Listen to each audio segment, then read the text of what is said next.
the Know Your Gear podcast.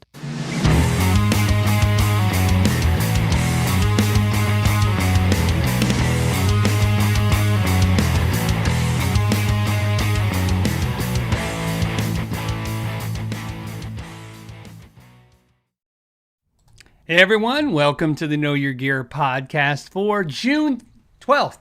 I almost said June 13th. It's not Friday 13th, it's Friday the 12th. June 12th. So I hope everybody had a fantastic week and is ready for some guitar talk. You guys, we have a lot to talk about. Well, we will have a this or that, and we will have a gear of the week, which I'm excited about. Also, quick announcements. They're easy. If you are a patron and you're in the coffee club, I guess we'll call it the coffee club. Why don't we call it the coffee club? The coffee club is tomorrow at 9 a.m. Pacific Daylight Time. So just be aware of that so you don't miss it. And so I want to thank you all for that. All the patrons and the channel members who support the podcast, I want to thank you for that. There's no ads during the live play, and there's no what else? There's no super chats anymore because, like I said, we self-funded it. So with the help of you guys, I want to thank the moderators. You can see their names in blue. They're here to facilitate links, get me questions, do all the great things, handle the unrulies. That's usually not very many, but there's some. Right now, I think somebody's rolling their eyes, but I don't know. Anyways. All right, we have a lot to talk about. So what do we want to get into first? I say we get into the business bummer stuff first, get that through, and then we'll hit to the fun stuff. If I don't talk about this, I'm sure I'll get in a lot of trouble because you guys have been emailing me all week.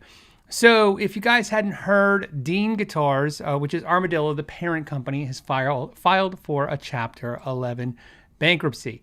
And it's not a whole lot of exciting news. If you're not familiar with that, what that is, let me explain. Chapter 11 is a reorganization. So they're not dissolving the company, and they're just basically reorganizing. Now, there's been a lot of chatter about the fact that they have like $50 million of debt and the company's only worth a couple $1 million.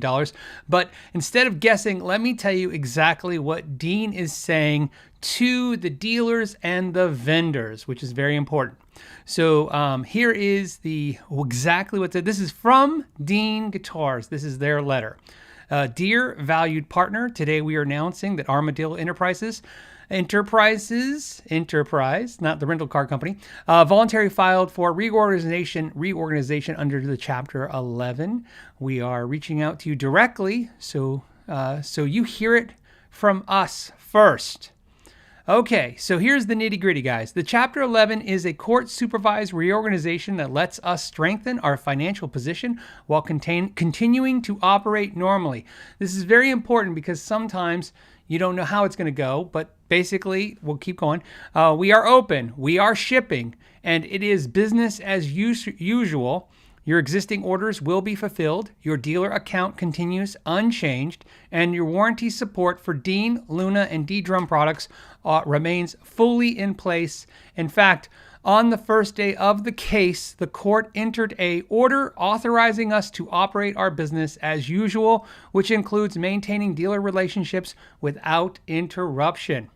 The purpose of this step is to strengthen our financial foundation so we can focus fully on growing the brands you carry. It does not change our commitment to you or to the players who walk into your store looking for our instruments. If you have any questions, you can let them know. So business as usual for Dean. That is not uncommon in a Chapter 11. If you guys recall, Gibson filed Chapter 11 and Guitar Center filed Chapter 11. And a lot of companies have filed bankruptcy, just especially in the last, I'd say, 6-7 years. So basically what's happening is they are crushed by their debt is basically it. And so the important part is what we don't know is this. So it's good that the courts basically said they can operate business as usual, which is not unnormal in my experience. Whether or not that means the Dean as we know them gets to run Dean or it gets sold to somebody else, it usually has to do with whether or not Dean Guitars, and I know it's Armadillo, but you understand we're focused on the guitar part because we're the guitar players, right? Whether or not Dean can show the court that they can improve, right? A lot of times when you have a reorganization like this, it's like, hey, look, we got in a bad way. This is what we did wrong. And we think this is our new plan. They present a new plan to the court, and if the court likes it, then I guess they move forward. Sometimes the court's like, nah, you guys are dumbasses, and I don't think this is much better. And so the only way they can move forward is if that somebody comes in with either some money, like an investor, or a new company buys them. They have to put themselves up for sale. So we'll see what happens. But the important part is, look, this is a community channel, which means all I really want you guys to know is if you have a Dean product, a D-Drum product, or a Luna product right now, Dean is fully supporting warranty. Dean is fully supporting the services. So you don't have to freak out and go, oh no, I just bought one. You seem to be protected. They're not doing anything crazy, is what I'm trying to say.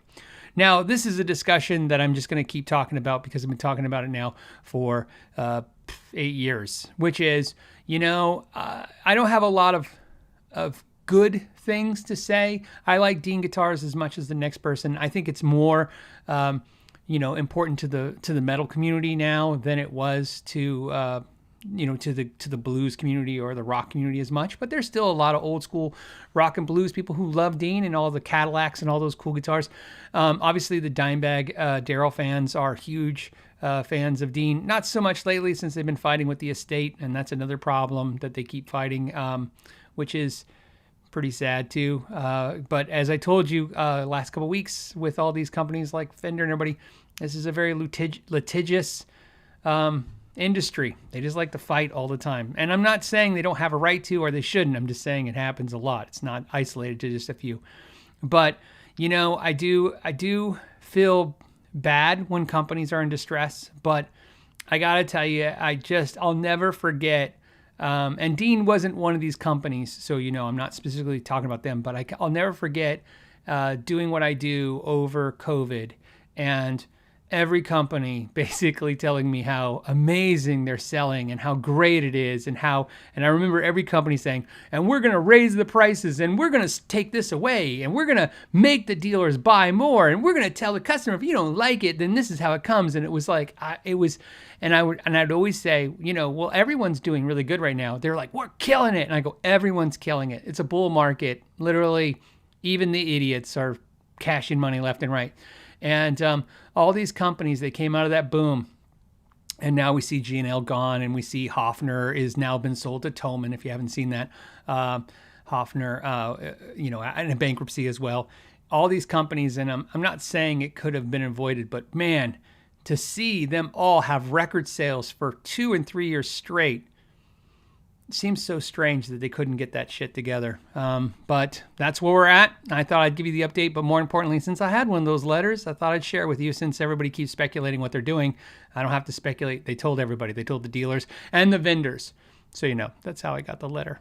So, all right. What else? What else do we got to talk about? Now that that's done, let's see what you guys have to say.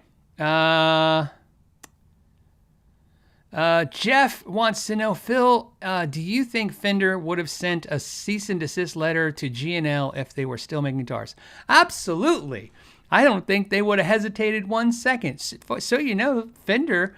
So people don't like it when the internet community refers to the term sued. They got sued or they were suing someone, especially the lawyer side of the guitar community. The PRS fans. I'm just kidding. Just lawyer jokes. Because they're like, they didn't get sued. They just got a cease and desist, or they didn't get sued. It's just a demand letter. So, Fender, I guess technically sent a cease and desist to G&L right after Leo Fender passed away. So if you guys don't know what happened, when Leo Fender ran G&L, they would put Leo Fender, his name on the guitars. It was like guitars by Leo Fender. They actually put Leo Fender. And he did this for years, and there's speculation, and the speculation came from the G&L people as well, but speculation in the industry that just Fender either didn't care at the time. We're talking about FMIC. We're talking about the company that owns Fender. Either didn't care or didn't have the guts to kind of have a headline, Fender sues Leo Fender, right? Which I know it's not sued. It means cease and desist. But this is actually a true story. So when Leo passed away, shortly thereafter. I was told sometimes a day later. I don't know. Maybe it was a week later. I mean, you have to go in. I'm sure somebody knows the exact dates. But very shortly after Leo passed away, Fender served G&L Guitars with a cease and desist to remove the Leo Fender name off the headstocks. And I think there was also some other litigation for something else. And his wife, Leo Fender's wife, she didn't have the capacity or the money. And when I say capacity, I mean she's dealing with a lot of stuff to fight Fender. That's why she sold G&L to the people who eventually owned G&L until it's, until they ran it into the ground. But that's one of the things they promised her. Now, this is from the horse's mouth. They told me this. I have it in video format. They told me that basically that was the negotiation, was they will sell them the company and they will take care of Fender. And they told me, this is what they told me, they settled with Fender. They removed that from the headstocks. That's why post Leo Fender passing, that's no longer on the headstocks. And there was something else that they also negotiated, and I think they said they paid some kind of settlement or sum to Fender Guitars. And I believe them, for one, because they showed me a bunch of documentation, but two, she, Leo's wife, signed all the certificates until her passing on the G&L certificates, as you know. So, I mean, she had a relationship with them all the way until her passing. So I would imagine that they seem to have perceivably had a good relationship up until her passing. And their statement of fact was that that relationship was based on the fact that they helped her fight Fender. And again, I don't want to use the incorrect language, but yeah. So do I think Fender would have ceased and desist G&L right now? Absolutely. There's no question in my mind they would have done it with everyone else. Speaking of which, let's go to the next thing. The CEO of Fender has officially, unofficially, how do you say this? He's responded to what's going on. There is a video on the internet. It was presented by a dealer who was at a meeting, and they filmed it. I don't know if they were authorized to film it. I don't know. It's 15 minutes long. I have a link already to it, so you guys can watch it. I've pulled some clips and fixed the audio. It's funny to me that Fender Guitars can't get the audio right. Their audio is so horrible in that room. But I did my best to fix it, and I put captions so you can hear what he's saying. I wanted to discuss this and talk it. I know it's a subject that we're all kind of sick of hearing about, but I think this is a big enough next piece of the puzzle or next piece of the thing. He said some stuff. I'll discuss it with you. This is very short. I'm just going to pull the clip. Like I said, the whole thing entirety is 15 minutes, but I'll just give you a taste. This is the CEO, Mr. Bud Cole, just talking to the dealers and vendors of Fender. First and foremost, Fender is not suing anybody. What we've done is to reach out thoughtfully and respectively to a handful of companies whose guitars come extremely close to replicate the iconic Fender Stratocaster design. We are not going to let the legacy be erased, nor are we going to let it be diluted. Words matter. Shapes matter. Heritage matter. And protecting it matters. This is not about every double colorway guitar in the market. It's not what we're talking about here. It's focused on products that closely copy the Stratocaster's distinctive look, that they can create real confusion for the players in the marketplace. And it's important to understand that this effort stems directly from the recent European Union's court ruling. So our current conversations are centered on the products being made, marketed, or sold in the European Union, not here in America. We are approaching it this way, the Fender way, with collaboration. Our preference is practical, reasonable solutions. Design modifications were needed, generous transition periods to sell through existing inventory, no inventory destruction. Those comments were unfortunate. We are not asking anyone to destroy inventory. No immediate financial demands. This is a work in progress, and we want to work together with everyone because we believe that innovation is strongest when brands create their own distinctive voices rather than closely copied icons that define our industry for generations. Okay, so that was a clip of it. And like I said, its entirety is 15 minutes long. I have a link down below. You can check it out, the whole thing. Obviously, I have there. He makes some actually good points. I'll give him some credit. There was a couple points in there that throughout the 15 minutes where I was like, oh, okay, I see your point. Unfortunately, I had to watch it 3 times because the first time it pissed me off. And then the second time I kind of like reset because I try, you got to be open-minded. The reason it pissed me off was he starts out and it's like, I kind of feel like it's just another lie. It's like, he's like, hey, just for the record, we're not suing anyone. I'm like, yeah, I get the technical jargon, but you did send cease and desist. In other words, the cease and desist is to basically tell somebody to do something or there'll be more action. Obviously, that's the point. So you're like, okay, but the thing that I upset that he lied about was he said they did it thoughtfully and courteously. And I'm like, look, we all read the letter, the legal letter that you guys sent. I wouldn't call that thoughtful at all. I wouldn't call that anything. Look, to say that it's business correct, or I've had attorneys post on these videos saying this is a normal type letter, Phil, lawyers send this every day. By the way, I decided to do this for fun. I took the letter that Fender sent to the companies, right? To Schecter, to LSL, to PRS Guitars. I took that letter and I ran it through AI and I asked AI, gave me 3 reasons why this letter is good and 3 reasons why this letter is bad. I was curious what it would say. And this is what AI said, which I think AI gives you a C+ answer if you're lucky. And this is what AI said. It said that it was good because it was technically correct and it was written well and it was a standard like legal format in which it was delivered. So that was kind of like it said for the good things. It said that basically it was a letter and it was accurate and it seemed to be accurate and it's legal, what it's referring to. And then the negatives, AI said this. What are the potential negatives? It said backlash from customers and social media, putting the companies that it was served to in such a position that they might want to fight instead of negotiate. That was what AI figured out.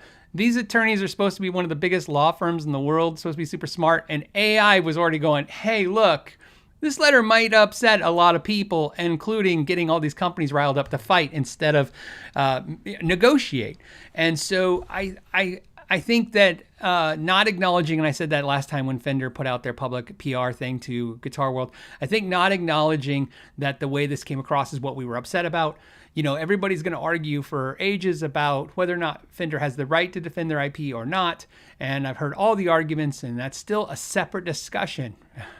We're just talking about what's happening now. And what's happening now is this felt aggressive. A lot of people felt that it was aggressive in the way it came down. And we thought not Fender would apologize or recant it, but maybe adjust the language. And they did. He does. He clearly says that if you listen to what a clip I gave you, he clearly says they are not asking them to destroy guitars anymore. They're actually giving them time to sell through their inventory and physically alter their instruments going forward. And again, like I said, I think this is a complicated subject, and I think that it's not easy to just say this is the way it should be either way. But I just was a little disappointed that he then, so you guys, for those that don't want to listen to the next 15 minutes of it, he goes into a 5-minute tangent about the company that owns Fender and how it's been with them since Leo Fender had the company. And so it's not a new private equity company. It's a company that's been involved for many, many years. I'm just giving you the idea on that. I really didn't hear anything in there that made me think anything different, good or bad. In fact, the whole thing, all I really heard was that it seems like they've walked back a little bit. They've calmed it down definitely a little bit, at least in a public speaking thing. But keep in mind, this wasn't a official statement to the public or to us by any means. This was filmed in a private meeting or a meeting with dealers and vendors, and then somebody posted the video, and that's how I saw it. So this is what they're telling their vendors. The only thing I want to tell you is this meeting that seemed to be very impromptu and thrown together. In other words, they called out the dealers and everybody out there, the big dealers are out there. This is the second time I've seen something like this happen with Fender. The first time I remember them having the dealers come for an impromptu meeting where the CEO had to speak was when Fender decided to sell direct to consumer, and the dealers were furious. And I remember the conversation was exactly like this. The CEO was like, "No, you misunderstand. We're not really going to sell direct. We're just kind of letting customers buy from us if they kind of want to." So it's funny. So it tells me two things. One, they are walking it back, which means they did feel some kind of pressure. And that means, and the people in that room were probably the people giving the pressure, not us. In other words, we gave the pressure to the dealers because I'm sure we decided not to buy as much stuff. And then the dealers gave the pressure to them because, like I told you before, the dealers are the ones that are going to get damaged from this really bad as well, because of the fact that they have this inventory. And if you're a Fender dealer, I can tell you right now, it's not 10% of your inventory. Even if you're a major store, it's still going to be 20, 30, 40% of your inventory is FMIC brands, which means, Fender, Groove Tubes, Charbel, Jackson, Gretsch, EVH. Now, like I said, some of those they own and some of they distribute for, but still it's a lot of brands encompassed into an umbrella. So it's a lot of products in the store.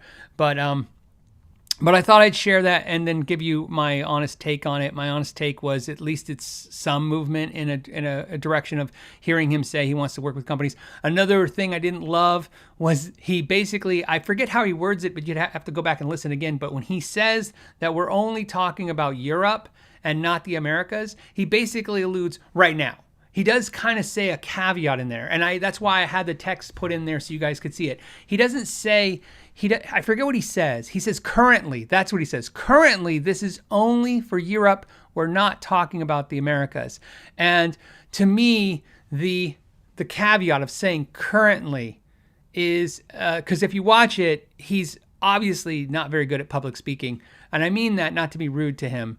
That's not a dig. A lot of people aren't. I'm barely good at it, and I've been doing it for 10 years, and I'm still stuttering and saying left and right. And the reason I say that is because he's reading off essentially his laptop the whole time. He's reading it, and then he's trying to engage, and he's reading it. It's just an old trick to basically read the thing and then say a thing so it feels like you're still talking to the audience. Like if I was reading off a script right now, and I'd say, "Hey, he's reading off a script right now," which is sometimes pretty hard. And right, so there's a little bit of that going on. And so what I'm trying to tell you is he was not like me shooting off the hip. It was pre-written. And so when I see somebody reading off a script or a teleprompter and they say certain things like a caveat like currently, that means someone who prepared this with him or for him, they put that in there for a reason. So I don't want you to hear it and him go, "Oh yeah, see, you guys are all wrong." He's not talking about America and the Americas, which he means obviously, Latin America, the United States, and Canada. He's just talking about Europe, and you're like, "Well, he said currently." He did say currently before that, so he does put a caveat first. If anything, like I said, maybe they're like, "We'll put everything on a back burner right now, and we'll just stick with where we're for Europe." But it's an update. I thought I'd share it. I feel like I would be remiss if I didn't give them the opportunity, since the video's out there, for you guys to see it. Anyways, what do you guys think? If you're talking to me, put a question mark first. Let me know if did that mean anything to you? I know it's a clip of the 15 minutes, but trust me, there's not a whole lot. He spends a lot of time talking about the history of Fender, the legacy of Fender. He mentions Leo Fender a lot, keeping in mind that, Fender and Leo Fender and Fender don't have when Leo sold Fender in 1965 to CBS, he was a consultant for 2 years. They had him on a non-compete for guitars, and they had him stay for 2 years as a consultant. And this is from the G&L people's archives and information, that they said that basically Leo was miserable at Fender for when he was consulting, because he came up with a 2-point tremolo. He came up with a ton of ideas, which were all implemented into G&L. Let's be very clear. G&L, Leo Fender implemented the 2-point tremolo with G&L in, I think, 82. I'm doing off memory. And it was like 88 when Fender put it in production. So, but he wanted Fender to do it when he was consulting for Fender. He wanted the 2-point tremolo with Fender. This is in the paperwork that G&L has that I went through. As you know, I spent time there. And he felt like CBS bought Fender, and all they want to do is just make the stuff that was making money, and they weren't looking at advancing and going forward. So when Bud's talking about all this history and how great Leo was, I'm like, well, Leo's version of those stories aren't that great. So it's not always the same story, is what I'm trying to say. And so that's a little bit in there. And then he does go on. What else? He does a tangent about how basically words matter. As you heard that part, and describing things matter, which is only interesting because recently. Fender did an update to their Tone Master amp, their processor, and a lot of people did notice that a lot of the other brand names like Marshall and Vox and Ibanez and Mesa Boogie were removed, and then now they're using generic descriptions. And and I loved it when he basically said, it's a Stratocaster, it's not an S-type guitar, words matter. And I'm like, well, it's a Marshall, it's not a gold plate face British sound amp, and it's not a green screamer pedal. It's a tube screamer. It's like everybody plays the game, and that's why I said I don't really love the hypocrisy part of it. But again, Barry Rich said maybe 60 minutes will cover this. I'm going to say no. I don't think anybody cares deep down but us, and I think we only care because of the fact that ultimately it's a fight between guitar companies, and fights between guitar companies never net a positive result for anyone. The companies are us as the guitar players. No one benefits from that. Look, you could argue that one of the things that really hurt Dean Armadillo over the years was just being sued over and over again by Gibson. Again, this isn't to say that Gibson has or doesn't have a right to do that or didn't have a strong case, even though I think Gibson won the case, but then they only got like $4. But keep in mind, even though Gibson only was rewarded $4, Dean still had to pay for all the costs. They incurred the cost. So, it's a mess. It's a mess. Okay, we should go on to something fun. Do we have something fun now? Can we do that for a minute? Take a break from this? Let's see. All right, let's do this. Joseph says, hello, is the Seymour Duncan quarter pounder P-bass pickup as mid-scooped as people say? I don't think of it. I think of it as mid-punchy. That's kind of weird. I don't think of the quarter pounders as being mid-scooped. I bet you it's not the pickup that's mid-scooped. It's that the way a P-bass pickup works is it's very easy to manipulate with a 3-band EQ into a shape, into a sound. Does it make sense? It doesn't add a lot of things besides the general sound of it. It's not like a jazz bass pickup set where you have two pickups and then you have a blend of, when you have the two jazz bass pickups, you have a spectrum of the where the magnets are basically getting the strings at the bass by the bridge and then towards the neck. The P-bass is kind of like in the sweet spot. It's kind of centered out. It's a single coil pickup. Of course, it's just cut in two, so it's not actually two pickups. It's one pickup just cut in two. Again, another design Leo Fender did and then wanted to add that to the Strat. This is also in G&L's archives that Leo wanted Fender to take the design of the P-bass, which was essentially a single coil, noiseless, cut in two, and make it in the Strat, which later we know G&L implemented that in some of the G&L guitars. And so, no, I mean, I really like the quarter pounder. I would put it in my top 5 bass pickups, especially for a P-bass so I like quarter pounders. They're one of my favorite Seymour Duncan pickups. The Scramble says, hey, I have a question. Why does my Hot Rod Deluxe buzz so much? How can I fix this issue? So I'm not an amp tech, but I can throw you some basic stuff to check. First thing, you can take a wooden chopstick and tap all the tubes in the back. I have a video if you Google it. It's just me tapping the tubes, again, showing you that you'll hear a microphonicness or you hear in the tubes or you hear an issue. One thing you can also do when you have the guitar cable, when you go to plug into the input of the amp, tap lightly around the rim of the input jack and see if you'll hear it like a high-pitched pinging, like a reverberation, and you'll hear a sound. You'll know it. It's like ting, ting, tapping, like almost like you're tapping a wine glass. Like picture that kind of sound. And that is because something's wrong with one of the tubes. So the tubes usually are a big problem with an amp like that. The other thing that can happen is obviously you could be getting some noise from if you're at home, if you're home. I'm assuming what's going on. You're at home. You didn't say like on stage or at a gig.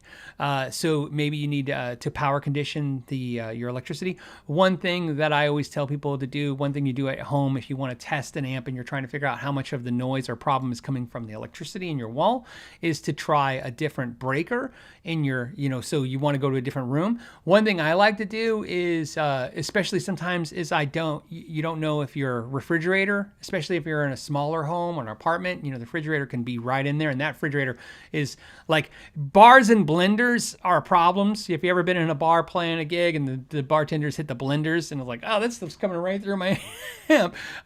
Refrigerators are bad too. So one of the things I like to do is plug into the outlet in the bathroom, because usually there's it's obviously on a different breaker, and then there's what do you call it? A G. Why can't I think of what it's called? I'm not an electrician, but I should know this.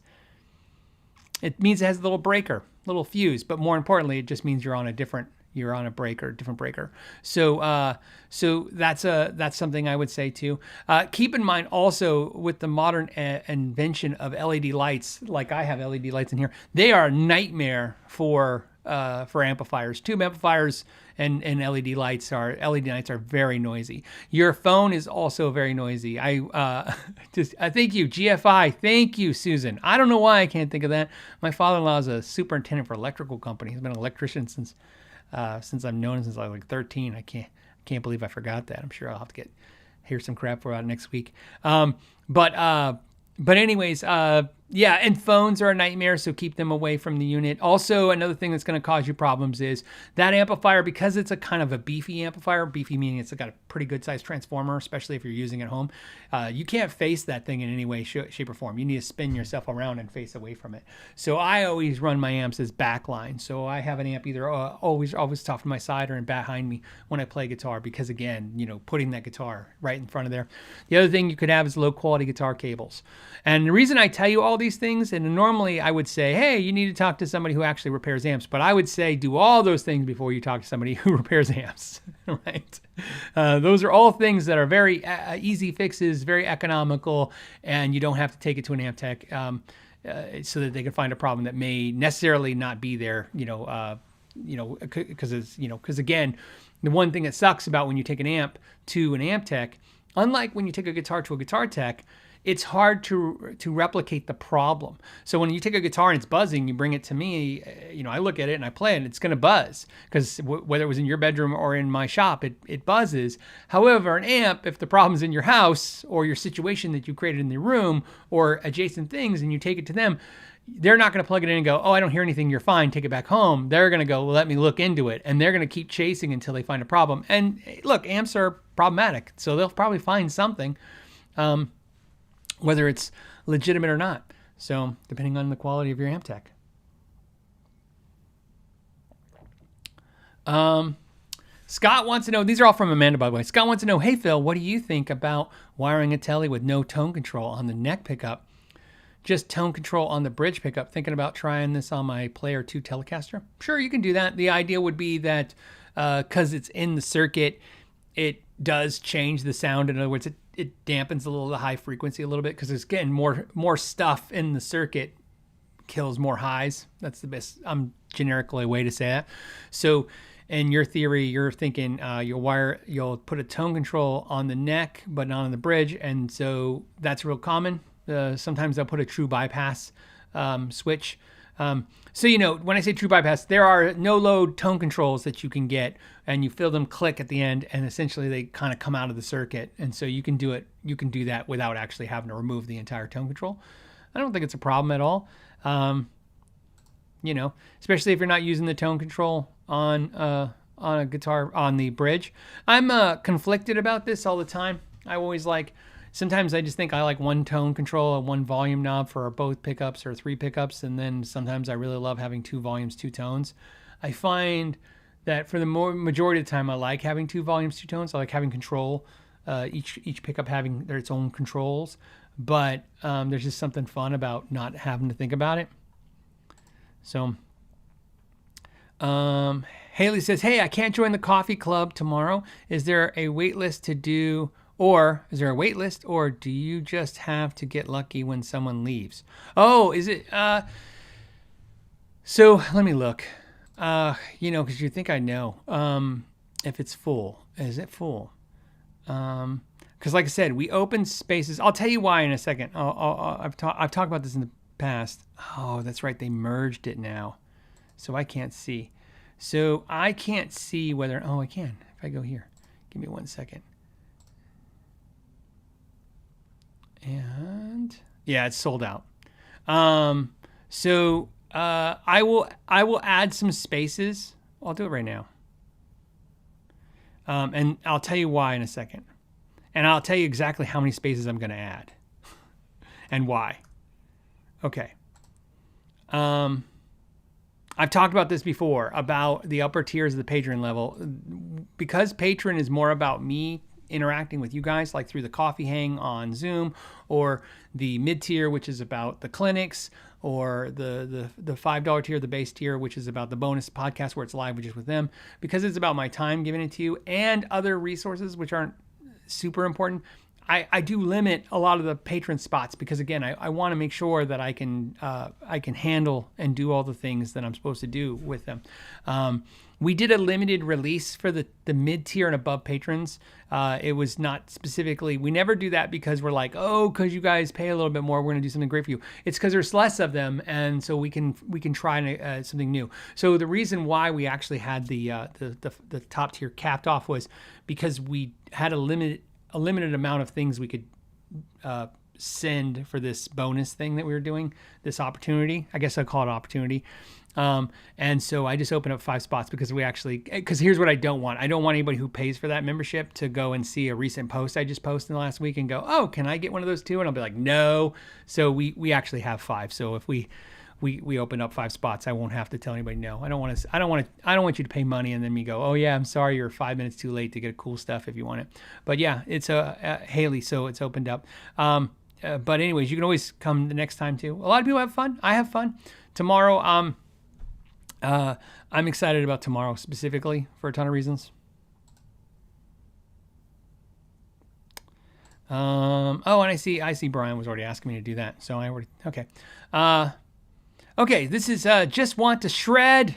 That's great. Great name. It says, I'm looking at a Kiesel in a 20-inch radius. Is it too flat? I played a Holcomb PRS and I loved it, but not sure for long term.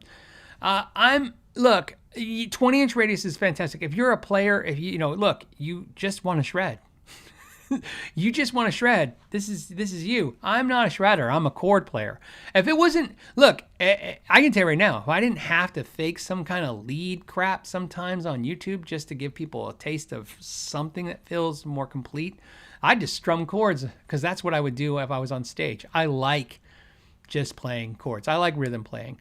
That's where I'm most comfortable. That's what I enjoy to do. I enjoy rhythm guitar playing. It's my favorite type of playing in all genres of music. So for flattest, I like 12-inch radius. I don't really get on with anything flatter than that. So 10, 9.5, I'm loving those. 7.25, if it's the right thing, I'm not usually a fan, but if it's the right thing, I kind of dig it a little bit. So if you like it, yeah. I mean, I can tell you right now, I've played them all, the Kiesels, the 20-inch, the 14-inch, and the 12. And I got to tell you, I thought I didn't notice a huge difference between the 20 from the 14. So, I would say what's great about those guys, the Kiesel guys, is it's not just a 9.5 or 10 and then go right to 20. There's 14. I would say if you're a little skeptical, I don't think if you got 14, you'd be really upset. I think if you got 12, it would feel more like a Les Paul's radius, and you'd kind of wish it was a little flatter. But I think if you got 14, I think you would be like, this isn't 20, but it's so close. Let me put it this way. If you handed me a 20-inch radius for Kiesel right now and a 14, I don't know if I could detect the difference. But I could definitely detect the difference between a 12 and a 20.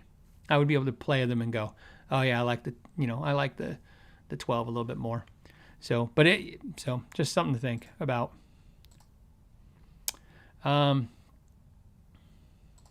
Okay.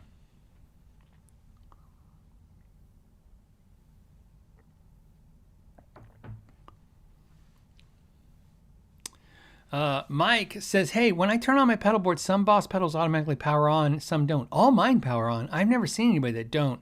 I wonder if it has to do, so is a way to have them power up. I don't know if there's any particular things you can do. I've never really researched or looked into it. If anyone knows in the comments that there's just a thought is that maybe they are affected by whether or not they have a battery in them or not. So that would be my thought process. In fact, let me check something right now. I'll keep talking to you guys. Give me a second. Hold on. I'm going to test it. I'm going to test my theory. Okay. Ready, set. Give me a second. Okay. Nope.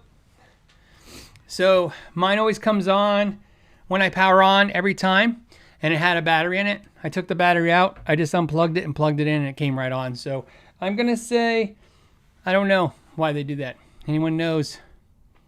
Dewey saying Boss tuner pedals don't automatically turn on. So maybe that's what it is. That would make sense, I think, because that is a kind of, doesn't the Boss mute? It mutes when it's on. So that's probably why it's designed that way. So that would probably be probably a good theory. If any of the Boss pedals mute something when engaged, like a tuner does, then maybe that's their default is to come off, but the rest would be always come on. All the Boss pedals I have come on as soon as I turn on my power. This whole room, the entire room is hooked to one switch. Same with my shop. When you see me in the shop, I have that entire room is hooked to one switch. Too many nights when I had the shop, I'd wake up at like 2 a.m. going, did I turn off this? Did I turn off the soldering iron? Did I turn off the sander? Did I turn off something? Did I turn off the compressor? I was always a little weary. And then I'd get in the car in the middle of the night. I'd drive all the way to the shop, which is a pain in the ass because you got to go get through the security system, turn it off, go in there, check.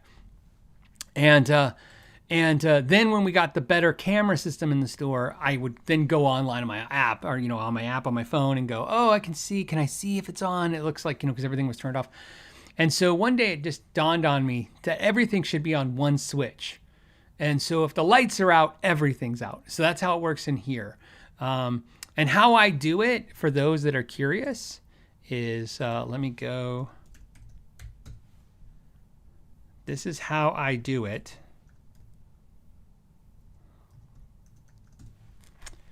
Yep. Hold on a second. There's a bunch. This is the one I use, or looks like one I use. I think actually mine's a little nicer than this, but it's the same. All right. So this is an outdoor wireless remote control outlet plug, weatherproof, heavy duty with remote. So what I do is, I know what you guys are thinking. Well, don't you have light switches? I do, but light switches only go to certain outlets. So what I do is I have it set up so that this, everything powers off of this unit, except for, I think there's like 2 things that don't for a specific reason. I think it's my computer is one, because I don't care if that's running all the time. And then this is right at the end of the room. So I hit that and I hit that, and literally it kills the whole room. So I absolutely love that. So in the shop, I don't have that. I have a master power strip that it's like a really good high-end one, because I have a bunch of them and they're chained up. I don't know if I love the idea of everything being chained together like it is, but I just love the idea that when I leave a room, it's powered off. I don't have to worry, did I leave a tube amp on?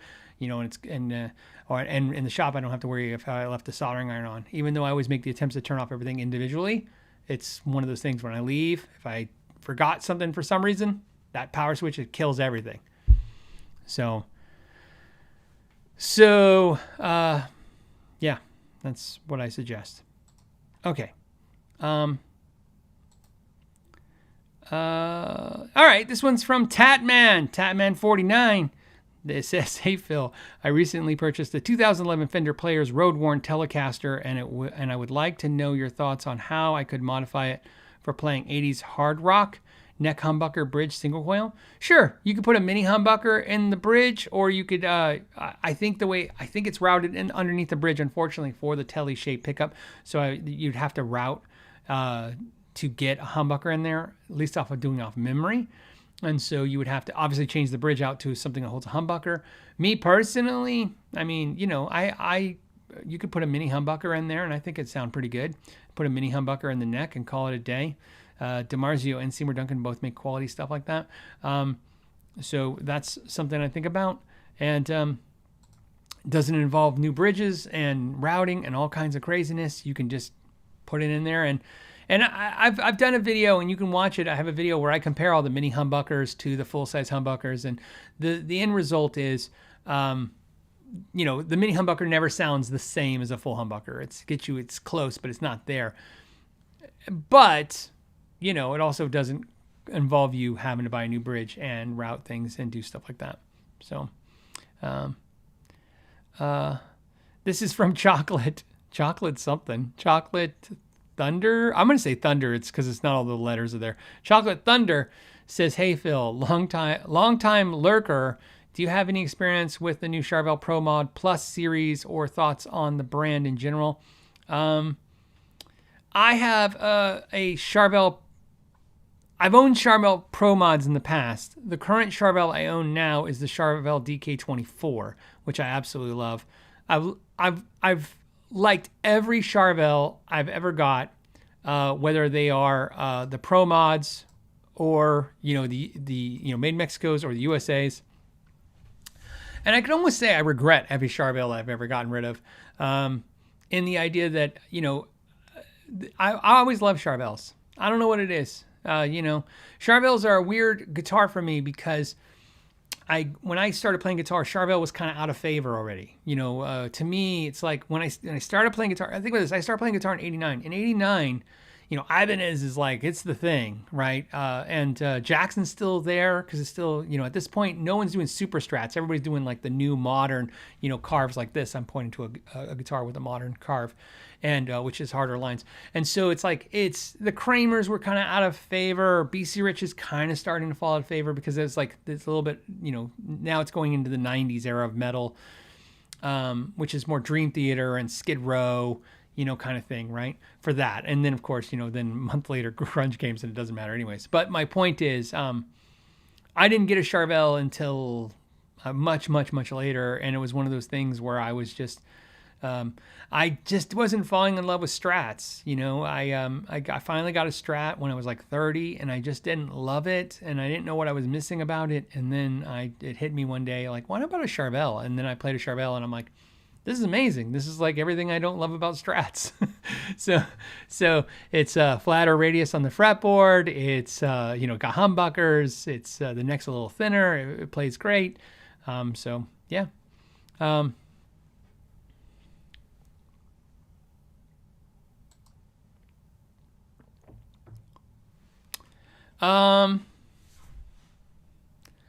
Easy Possum says, "Hey, is it okay to leave a pedal board on, or should you unplug it after use?" So I have a power switch on mine, which is nice. I put power switches on mine, and then of course it's ultimately to the kill switch.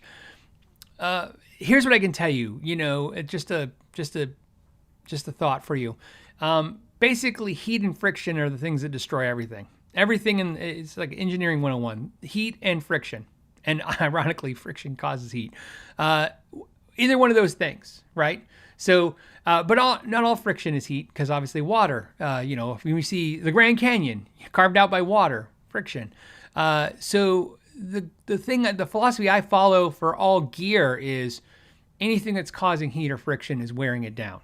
So to me, if you leave a pedal on, even if it's just a little bit of heat running through it, which may be like just the LED light or whatever, the components are going to wear down. Especially PC board stuff, because the trails on PC boards are notoriously known for when they get heated, they expand, and then when they cool, they shrink and they get micro cracks in them. And especially when they're not really good quality, they're all thin. And the thing I've learned is the longer you leave them on, they don't get hotter and hotter and hotter, obviously, because then eventually they catch a fire. But that prolonged heat, keeping that trail really hot, and then when you turn it off, I think it's just too much. So it's one of those things. I don't think it's going to destroy your pedals. I don't think you'll, like, oh, what did I do? I just don't. I think you're basically taking away from their longevity. Whether that means they would last 50 years and now they're going to last 30 or 40. I would turn it off is what I'm trying to say. I'd get one of those things, $14, right? Put a little remote. It's great. Look, I'll do this. Go back. Did I already hop out of it? Oh, well, go back to it. I'll put a link. In fact, I'll so that if you buy it for $14, I get like 1% of that. So what is that? 14 cents? I'll get 14 cents. I'm not exaggerating. That's what the Amazon kick is. In fact, for 14 cents, just buy it. But and don't worry about using my link. But I'm saying one of those would be great for a pedal board. I'd highly recommend it. So, let's see. Before I go to another question, I like to pop into I'm looking at the chat to see.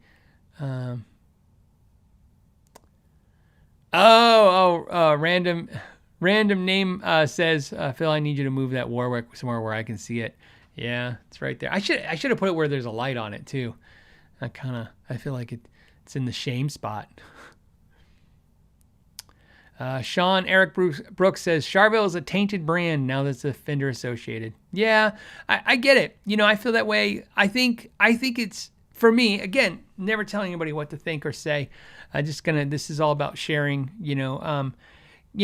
look, I'm not totally over Play Authentic. It's what I mean by that is like, I'm not like I'm angry about it. It's just a reminder that Gibson and Fender are essentially big corporations. And that's true about a lot of them, a lot of companies. It's why I got upset so much when Boss decided to do the pedal where you had to buy the downloads in it.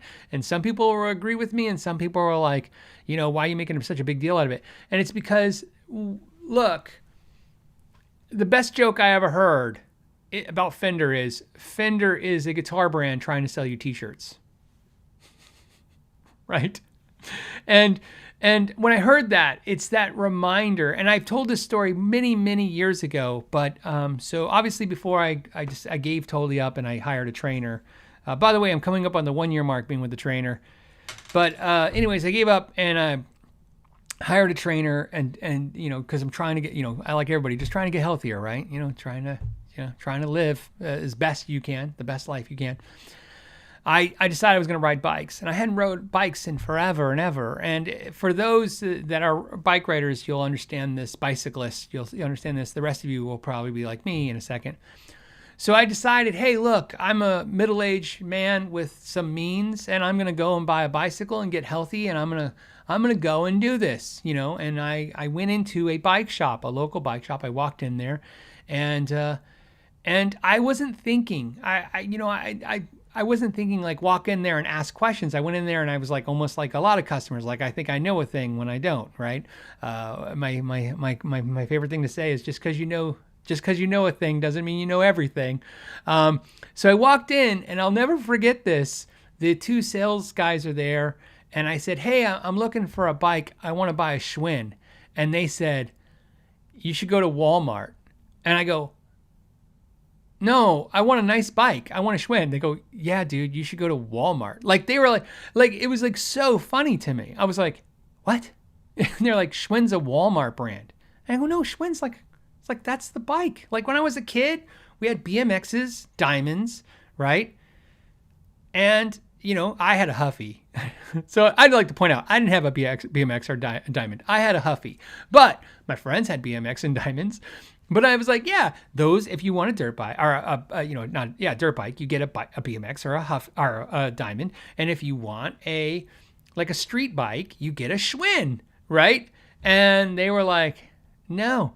And so basically what happened is I'm walking around the store and I decided they were full of crap. I was like, these guys, what do they know? Remember, because I know a thing, I know everything.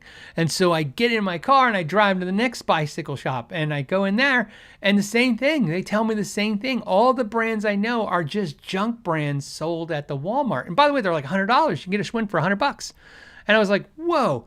And so now, keep in mind, old Schwinns still have some kind of value. Yeah, Mongoose, that was another one too. And so here's what's funny. all the brands in these stores, I never heard of them. Specialized? I'm like, what's Specialized? I thought it was, I was walking in, I thought they were giving me this is their little, like Court guitars, right? I was thinking like, oh, I guess this store doesn't rate and they can't get the good brands and they have these off brands.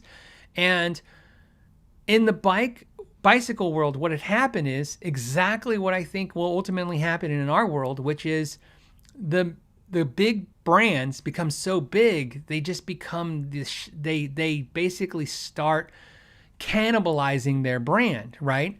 They realize one day, like Fender and Gibson does, that their logo is the most important thing financially, because when everything becomes transactional, right? When everything is not, and this is my look, and I'm not here to give you a big corporate speech, kind of anti-corporate speech, but like I said, technically everybody's corporations because they're all LLCs, but what I mean by big corporations is corporations are where we see the line cross, where they start doing business in a different way. They stop using the value proposition to transact business. In other words, in business, you give value, okay, and then you make money for that, okay? So in other words, if you make something quality and you give a customer some value, okay, and the customer gives you money. And big corporations get to a point where they stop doing that. In other words, we transact with them, but they don't actually give us any value. They slap logos on cheap garbage, which really doesn't give us value, especially for what we pay, which to me is, at that mind, it's stealing. To me, it's like stealing from us. But then we finally, like everybody, you get hip to it over time. And I'm not saying Fender and Gibson are there yet. What I'm saying is that's the road they're going down, in my opinion. They're going down the road of, they're just going to keep doing stuff until we stop buying. And it won't matter, because by the time we stop buying, they'll just figure out, like the joke, they can sell more t-shirts than guitars. Marshall will sell more Bluetooth speakers and refrigerators and sunglasses and headphones than amps. Because here's the thing I notice with companies. They realize at some point, they get so big, like Fender and Gibson and all these companies, that they realize where their market cap is, and they're never going to get out of it. And, Marshall figured out one day, as a whole, I don't think it was actually set out like this, but I think Marshall figured out one day, the Marshall logo is so valuable that if you put it on any amp, look, if you put a Marshall logo on a Harley Benton amp, all of a sudden that amp's worth a lot more money, in theory, right? And they realized, well, they could put it on more amps, and they could make cheaper amps and put it on more amps. But then one day somebody realized, well, we could put it on Bluetooth speakers. Where's your market cap there? Your market cap for guitar amps is guitar players who need tube amps or solid state amps. The market cap for Bluetooth speakers and headphones? I make this joke. I tell every friend this. I'm going to tell you guys right now, there's 1,400, almost 1,500 of you. Let me tell you this. Next time you're in an airport, try to find an airport that doesn't sell a Marshall Bluetooth speaker or headphone in somewhere in that airport in one of those stores. It's everyone. So basically, what happens is I think that's the road they all go down. I think eventually they become, one day, not us. We're too old. Our kids, for sure. For the younger viewers, there's younger viewers. There's like 3 of you. Just kidding. So you younger people, here's what's going to happen. One day you're going to walk in a music store and you're going to ask for a Fender and Gibson. They're going to go, those are at Walmart. Because they're not going to be the stuff you see guitar players buy anymore. And I think that's why we get bummed out about this. I think it's, for me, that's what the lawsuit represented. It's not so much that it's like, oh no, they're suing people. It was all like, oh no, this is another step down that road that leads to eventually they're not really a brand actually guitar players play. They were the brand that guitar players used to play. And then again, old Fenders will be worth a fortune, just like old Schwinn bikes. But new Fenders will all be Costco, Walmart, Target fodder, and selling stuff. So, yeah. I told this story. It was kind of funny. I told this to Jack Higginbotham, who's the COO of PRS, when I was hanging out with him in Indonesia. And I was telling him the story that, Marshall figured out their out. Their out was make Bluetooth speakers. By the way, still a Marshall fan, but you guys know what we're talking about.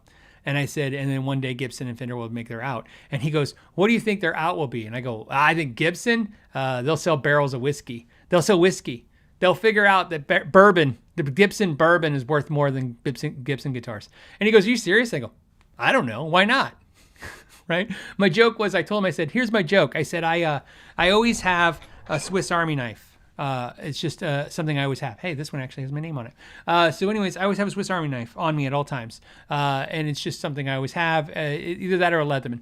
And so I just always have it, like, so for tools, right? The other day I had to put a license plate on my daughter's car, and we were at her apartment, and there's no tools there. And I'm like, don't worry, here I am. And I'm like, corkscrew fixing this. Luckily I used the screwdriver on it, but it was much different than using the corkscrew. But I said, I love Swiss Army knives. They make great knives, great utility tools, I should say. And I said, I bought a Swiss Army backpack at the Target, and it was like $120. And I bought it because it was good. And I told him, I said, and then I got home and I realized, how the hell did I know it was good? I just assumed it was because the Swiss Army, it's good. I go, what does Swiss Army knives know about making a backpack? Nothing. And I go, why did I think Swiss Army knives would know anything about making a backpack? And I'm like, it's just because I was like, oh, quality, this is quality, so therefore that's quality. And I go, and that's when I talk about, that's when they realize there's a different market cap for them. They don't have to just stick to people who put a pocket knife in their pocket. And I said, Gibson will figure that out too. And he goes, and that's why I told him, I said, Gibson will figure out, like, everybody will buy, they'll buy barrels, they'll buy Gibson bourbon that's literally soaked in mahogany barrels, the same mahogany, and I go, that would be their marketing, the same mahogany that makes those beautiful guitars for the artists you love now houses the best bourbon in the world. And he said, well, what do you think Fender will sell? And I go, lights. And he goes, lights? And I go, yeah, you'll go into Target and there'll be Fender lamps and lights and flashlights. And he goes, I don't understand your logic at all. And I said, yeah, because people, non-guitar players will go, well, Fender, of course, knows lights, because musicians use Fender, and musicians have lights on stage. So they know lights, they know quality, so therefore it transitions. This is a true story, I swear. He says, oh yeah? I don't think I want to know. He goes, what would PRS sell? And I go, wine. I go, PRS wine. It's going to be PRS wine. He laughed. For the record, he laughed, found it amusing, took it on the chin, and I said, but I don't know, but we've seen this is this can be the case, right? It can be they figure out their brand is bigger than our market, our economy. For you, so I think watch this. Let's do this just to show I'm not crazy.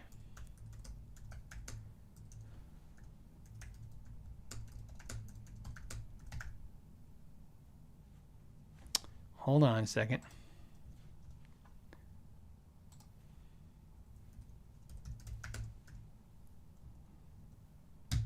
All right, ready? Let's see what the internet says. Okay, let me just show you this so you guys don't think I'm crazy. Marshall Amplifiers, the group, right? The company that owns Marshall Amps. Marshall Group, which includes Marshall Amplification, was acquired by the Chinese private equity firm Hong Sheng Capital Group in a deal valuing the parent company at $1.15 billion. I want you to think for a second, okay? I want all you guys to think, whether you guys know this industry or not.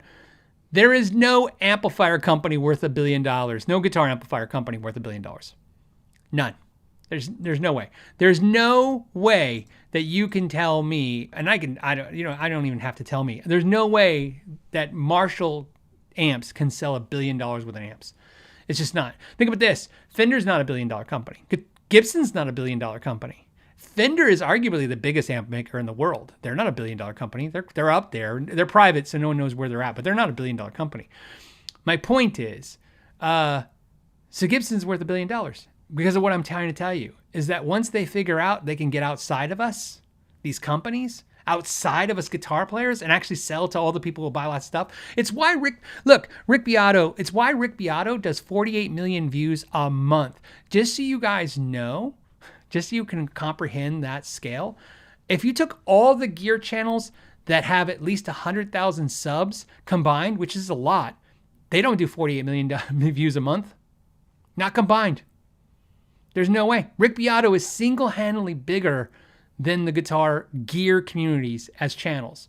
And why, when he did his video about Fender, he actually presented it to a much bigger audience, not only by size, but just outside of the guitar community. So a lot of them were probably like, I had this argument with a YouTuber, and they were like, Rick Beato, he just kind of said all this stuff, and he really didn't get into it. And I go, look, his audience isn't really guitar players; they're fans of music, and they're not really they don't give a crap what Fender's suing or doing. So he presented it in a way I think he thought his audience would understand it. I know because I see normal people that I know, their eyes gloss over when we talk on Friday shows like this, because they're like, what the hell are you guys talking about? Because we're so into it. So my point is market cap is what I'm trying to say is to find music fans is a much bigger audience than finding guitar players. So Rick Beato knows that. That's why his channel is huge. And Marshall figured it out, and Gibson will figure it out, and Fender is figuring it out. And that's how it works. And they'll leave us all. And then, like I said, all right, on that note, we got to do, what do? We do Gear of the Week. Let's do that. Okay, ready? And now it's time for Gear of the Week.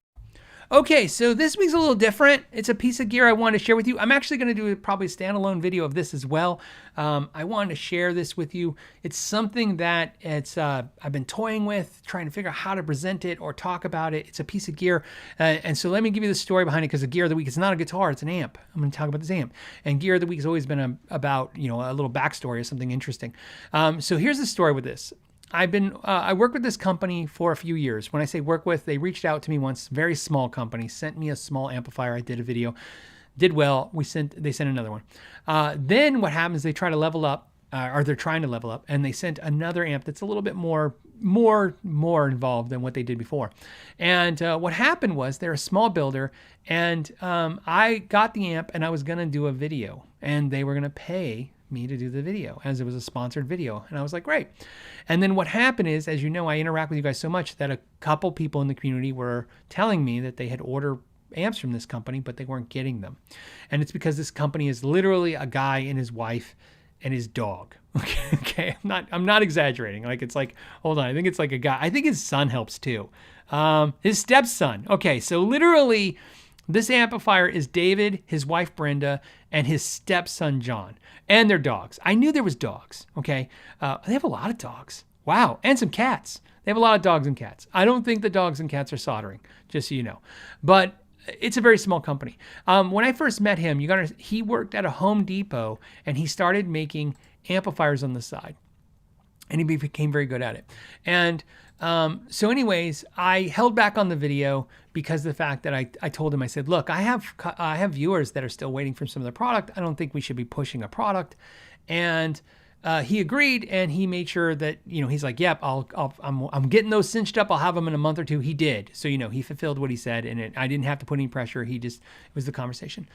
And anyways, so the reason I tell you that is because he can't do a lot of these amps. They're done by hand. So what I'm trying to tell you is, if you're first to order one, if you decide to order one, he'll build one. And if you're last to order one, you're going to be waiting a long time. And if you don't go into this knowing that, that's where I conflict about stuff like this, because I like to promote stuff. A lot of people always go, why don't you just promote smaller stuff? And I'm like, well, because there's 1,500 of you live. I mean, most channels that are promoting small stuff, they get 1,500 views. So I get 50,000 views. I can really choke down a company. And that's great, because the company's like, oh, I sell a lot of stuff, but it ain't great if they can't deliver a lot of stuff.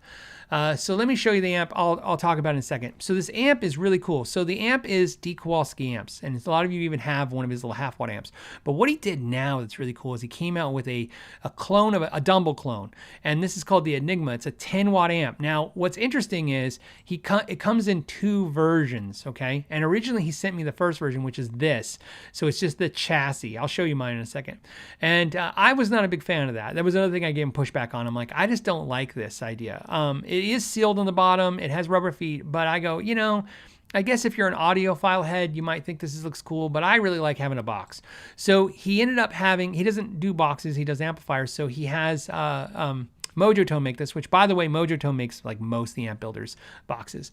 But he does give you an opportunity. So the amp is $1,000, hand wired, made in the USA, or if you get the cab upgrade, it's $12.99, and you can buy the cabinet separate later or at the same time. I'm just letting you know you have opportunities. Like the head only is $299. And for those that say $299 for it's pine and it's vinyl, it's because he's buying it from Mojo and then there's no huge margin in it from this. In other words, this is just to accommodate the amp. I'm pretty sure without some of the pressure from me to say, hey, it needs to look like a complete amplifier. I don't know if he would actually have focused on that so much, but who knows? But anyways, what's great about the amp is a couple things. It is fully loaded. So it is 10 watts, totally playable at bedroom volume. And hold on, there's more. It has an effects loop, and in the effects loop, there's a switch that lets you bypass the effects loop because the effects loop actually changes the sound like it does on all amps. So for those that you want the purest amp tone, you can take the effects loop out. I actually currently have my Atlantic delay and reverb in the effects loop for this demonstration. It runs 8 ohms or 4, but if you have a 16 ohm cab, you just run the 8 ohm into that. That's totally fine. It comes with a foot switch because it is a 2-channel amp. I believe they cascade on each other. So you have a clean channel. The clean will have a mid-range, a volume, a treble, and a bass. And then there's a mid switch and then a 3-way top-in switch that he goes into. And then the second channel, when you switch to, has essentially what I think dual gains and a volume. And I don't know if that's accurate because he's got all this stuff that he reads here. But when I would read his stuff and then I would mess with it, I always felt myself a little confused by it. Not anything wrong with his material, but just how I interact with the amp. So let me grab a guitar. I'm using my Paul Reed Smith S2. This is an S2 semi-hollow that I've had forever. That looks like it's black, but it's actually trans black. It's got flames. Nathan told me that he said, I remember I've had this forever and I love it. But I remember Nathan looking at it going, I can't believe PRS let that out. He goes, I'm surprised they didn't just paint it black. Because it's so, look, as soon as you get anywhere, you can't see the wood anymore. But it just plays so good and it sounds so good and I like it. So let's go ahead and do that. I have a camera. Where do I have a camera? Amp. There's the amp cam. This is the actual amp. This is my amp right now. So you can see my settings with the switch on. Like I said, I'm running the clean channel, but I am running it with the Atlantic. I'm going to turn the delay off and just leave it as reverb. And then we'll come back here. We'll switch cameras over here so you can see me. Cross my legs. Move my glass over. Okay, we'll do some clean tones. Let me go back to you guys so I can see your comments. Please feel free to ask any questions. Amp-wise, size-wise, it's a pretty small head. Like I said, 10 watts. But this is the crazy part. I'm not going to do it right now, but if you want... Let me go back to this camera so you see me. If you want me to do a this or that, I will with it. Because what I'm about to say, this is why I know you guys are going to give me a lot of grief. I absolutely love this way more than the 2-Rock. The 2-Rock, the studio underneath it, that's 35 watts, which is $2,200 or $2,300 more than this amp. I actually like the Enigma better. First of all, the Enigma has 2 channels where the 2-Rock has 1. But the 2-Rock does have reverb. They're both made in the USA and they're both hand wired. But there's something about the Enigma. I like it better. So let me go here. Let's do clean. I'll give you a little taste of the neck pickup on the clean. Here we go.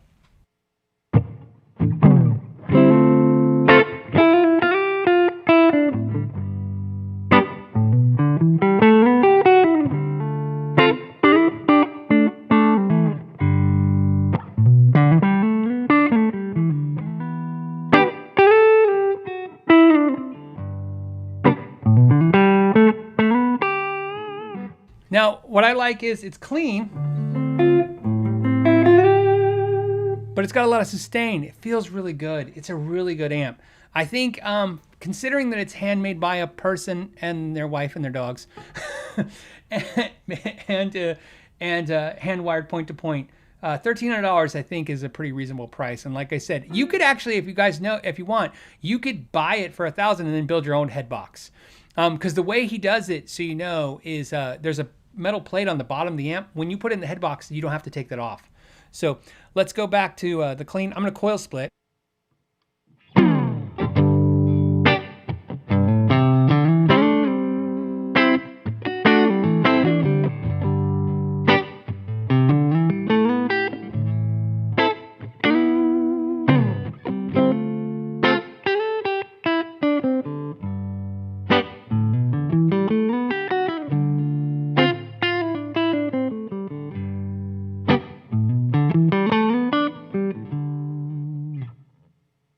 So the question was, somebody just asked, what speaker am I running through? I'm running through a 112 Friedman cabinet with a creamback Celestion in it. So that's what you're hearing. Let's go ahead and I'm going to show you the overdrive. Now for the overdrive, I'm going to leave the reverb on. I'm going to turn on the delay. Like I said, it's going through the effects loop. I'm going to hit the switch and stick on the neck pickup. And here we go.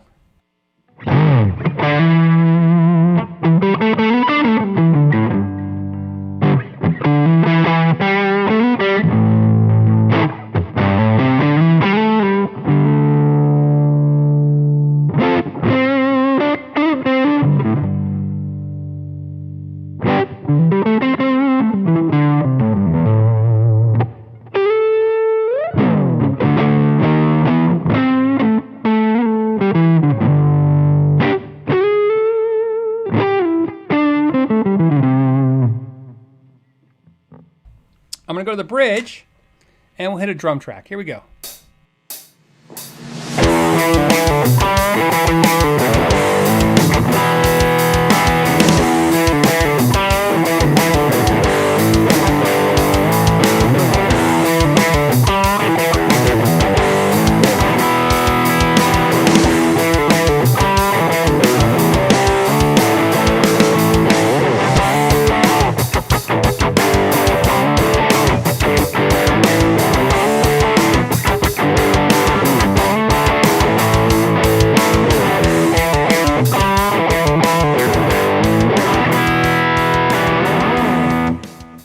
So, question I got just now was, am I running any pedals in front of it? Nope, no pedals whatsoever.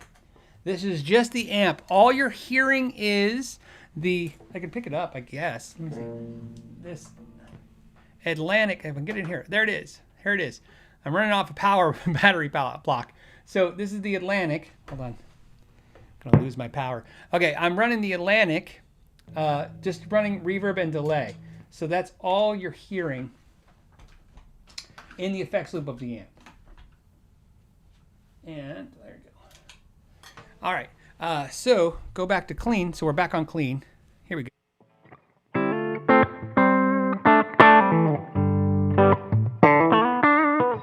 Now, if I want to run a little bit of overdrive, I will run a pedal through it real quick. Why not? And let me hit a pedal right here. Here we go. Go to the neck pickup.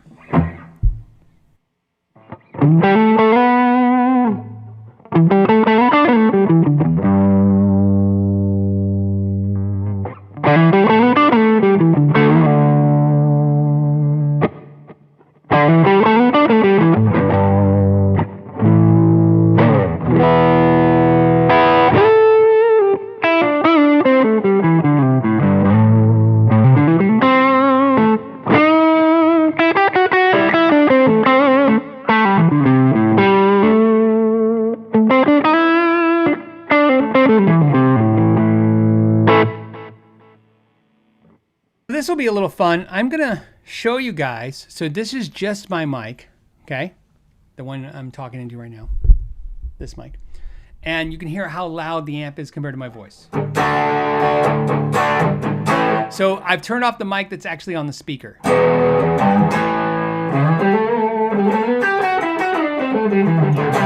So that's how loud the amp is.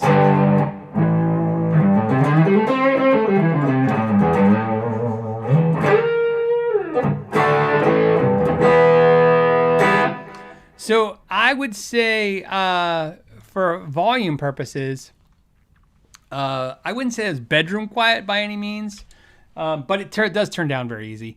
It's not bedroom quiet, but definitely can be bedroom quiet. By the way, whether it's overdrive or clean, that's the main thing. And so here's what's interesting about this.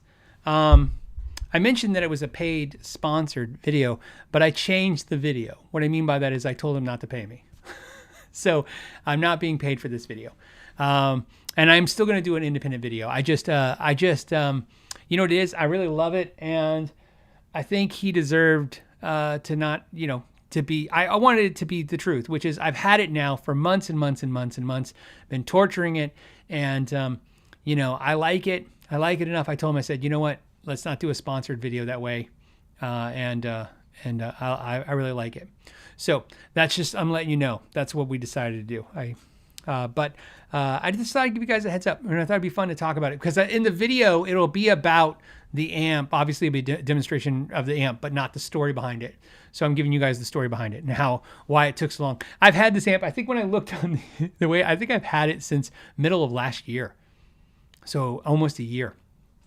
That's how long I had it. But that's, like I said, I'm giving you all the reasons why I got pushed back and pushed back. Okay. Any questions about the amp or anything? Just about anything in life? Richard says it sounds pretty good. I think it sounds great. I think the clean look, it's not as big sounding as a 50 watt or a 30 watt amp wise. It's just not, because it's 10 watts, but it sounds full. It sounds really detailed and clean. So, when we do the this or that later, I'm going to be using that. The rig's all set up. So this or that, you're going to hear the pedals running through this amp's clean again. So you'll hear those pedals through it too as well.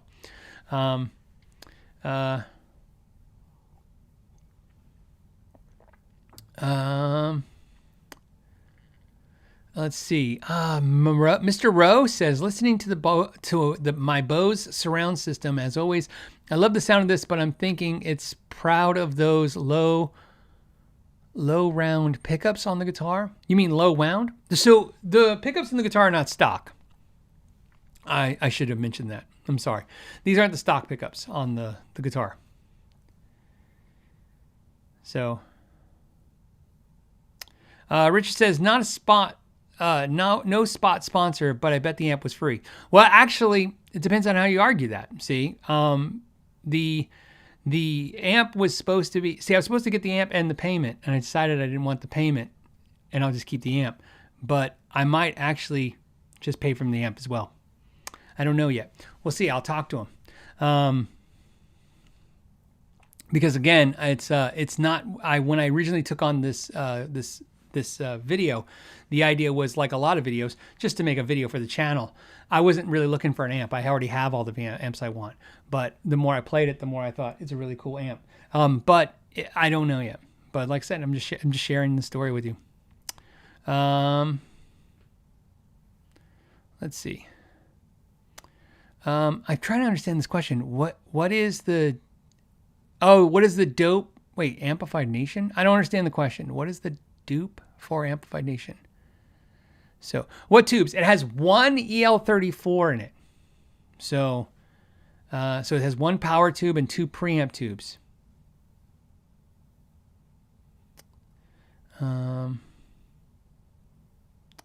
Mr. Rose says, what pickups on the guitar? They are DiMarzio Northern Lights.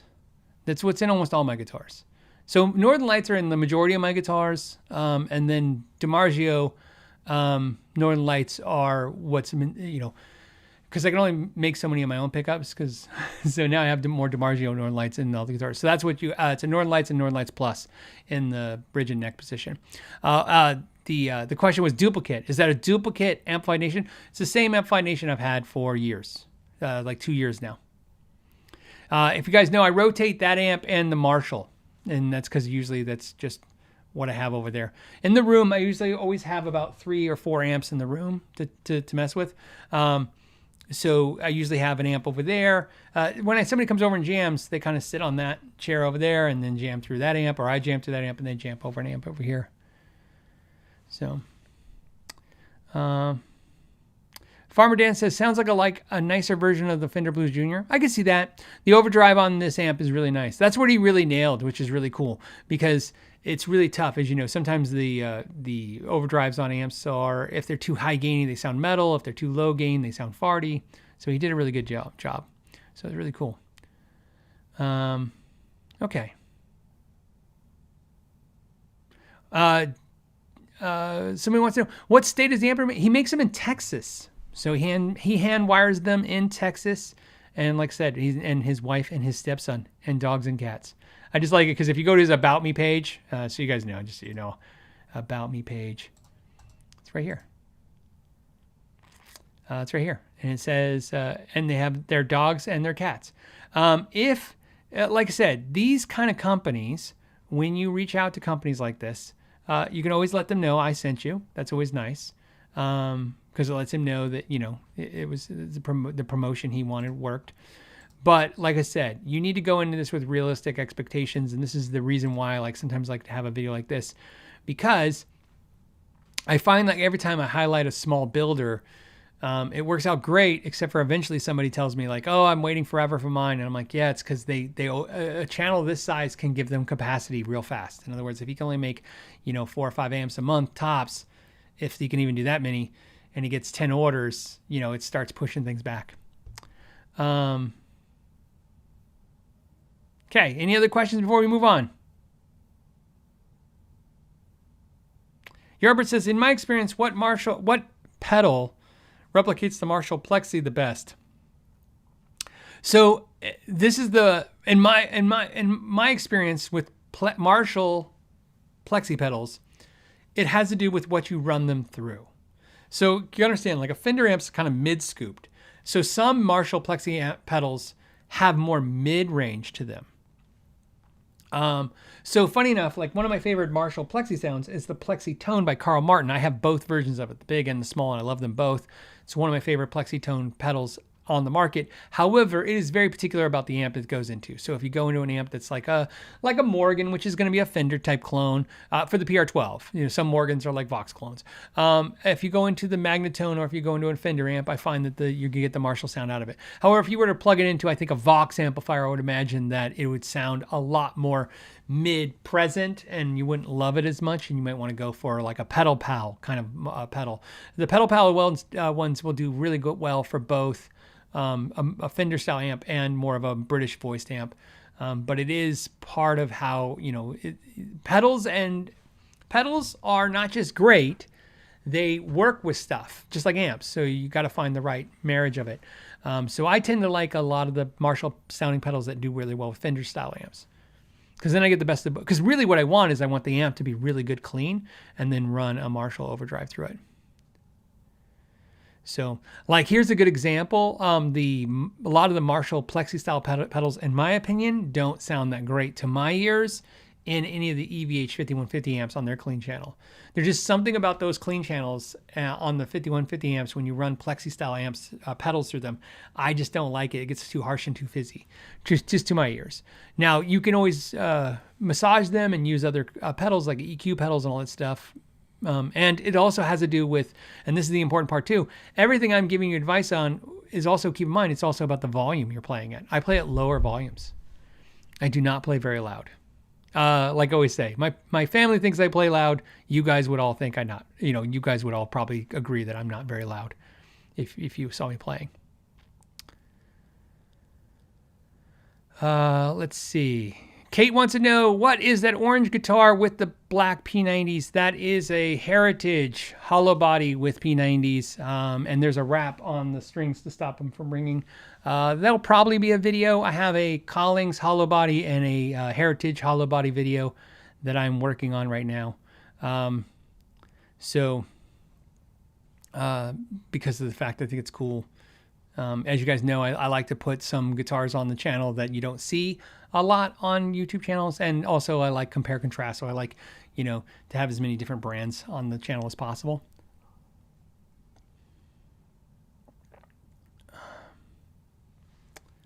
Okay.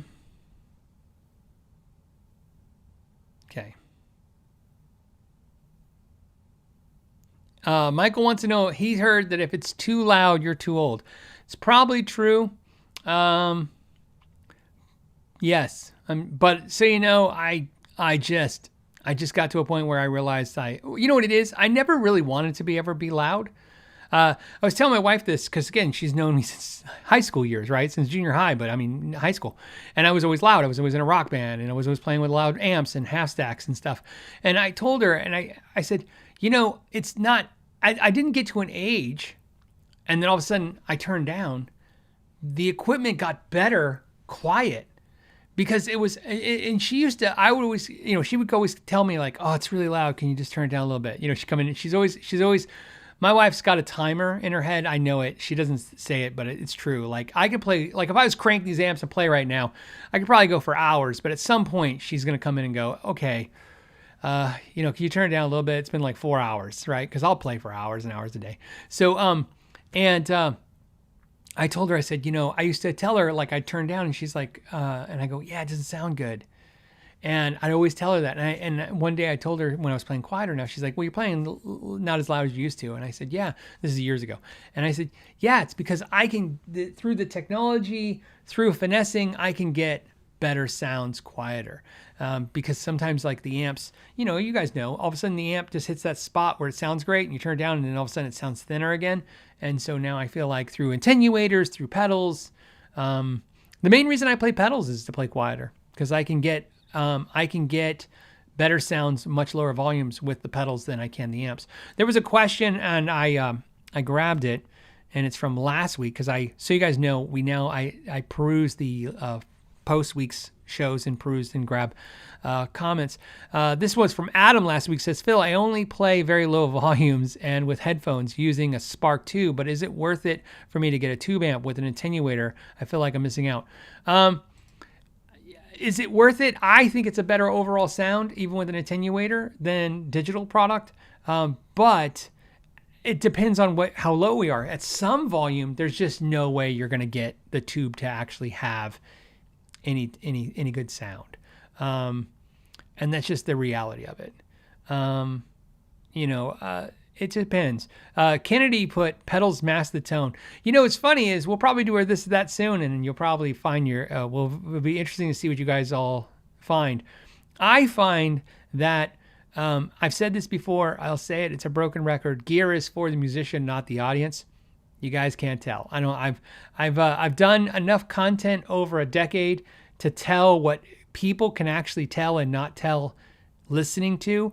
And the reality is, regardless of what you're going to say is YouTube compression or whatever, nope. The reality is when somebody says only tube amps sound good, they're not right. That's just an opinion you have. And that if you feel you need a tube amp because it does something for you, mentally, physically through the sound, again, it's important that it's important that the musician gets the sound they need to make the music they want to make.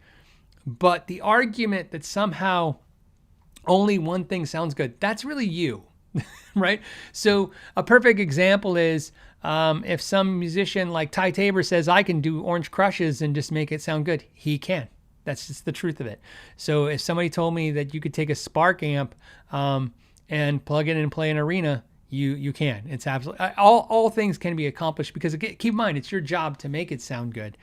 But I still come back to why the debate is important. It's important to understand that everything can sound good and generally does when you do it right. But it's important that you get what you need as the musician because it's an artistic form. You need inspiration. I need inspiration and I'm a hack. So, you need that. You need to feel whatever you need to feel. And if that means, it's like the guitars behind right now. If the lime green, 80s looking metal guitar does it for you, great. And if this hollow body P90 dog hair guitar does it for you, great. And the argue that one is better than the other is just it's not only a bad argument, it's in bad faith because it doesn't really matter. It just, what matters is that you feel something when you play. So whatever amp makes you do that, whatever guitar makes you do that. Today's this or that. We'll go to it next, not right now, but we're going to do one more question. We'll go to this, that. I think this or that is going to really be an eye-opening experience, no matter how it goes. So no matter what you guys think, I think the experience will be a great point because I think it's not going to be whether or not you guys like something or don't like something. It's going to be how I voted and why. And how it compares to what you guys think. Let's grab a couple more little quick topics questions, and then we'll go to this or that. This is from Nathaniel. Says, hey, YouTube question. Is it helpful to like old videos or does it mainly affect the way new videos are recommended? It's always nice to like a video and put a comment if you like the video. At this point in my, doing this for a decade, what I will tell you is this. I would have quit YouTube 2-3 years ago for sure. For sure. No questions asked. Not even like I don't want to say maybe I would have quit if it wasn't for Patreon members. And I know a lot of you are like, oh, it's because they give you money. No, it's because when you create content on a free platform, I mean that people don't pay to watch it, and you're paid by ads, and therefore that creates a different problem, which is content that gets views makes you money. That doesn't necessarily build community, okay? So a perfect example is like this Fender lawsuit thing. When I talked about the Fender lawsuit, you understand this is not the focus of the channel, is to talk about lawsuits. So what happens is you talk about it, yeah, people click on it, people see the title, they click on the video, and then you get a couple ad clicks, but then they don't really, not in the mood, you guys are not in the mood to buy anything, so I don't get an affiliate link, or you don't subscribe because you're like, I don't want to see more of this.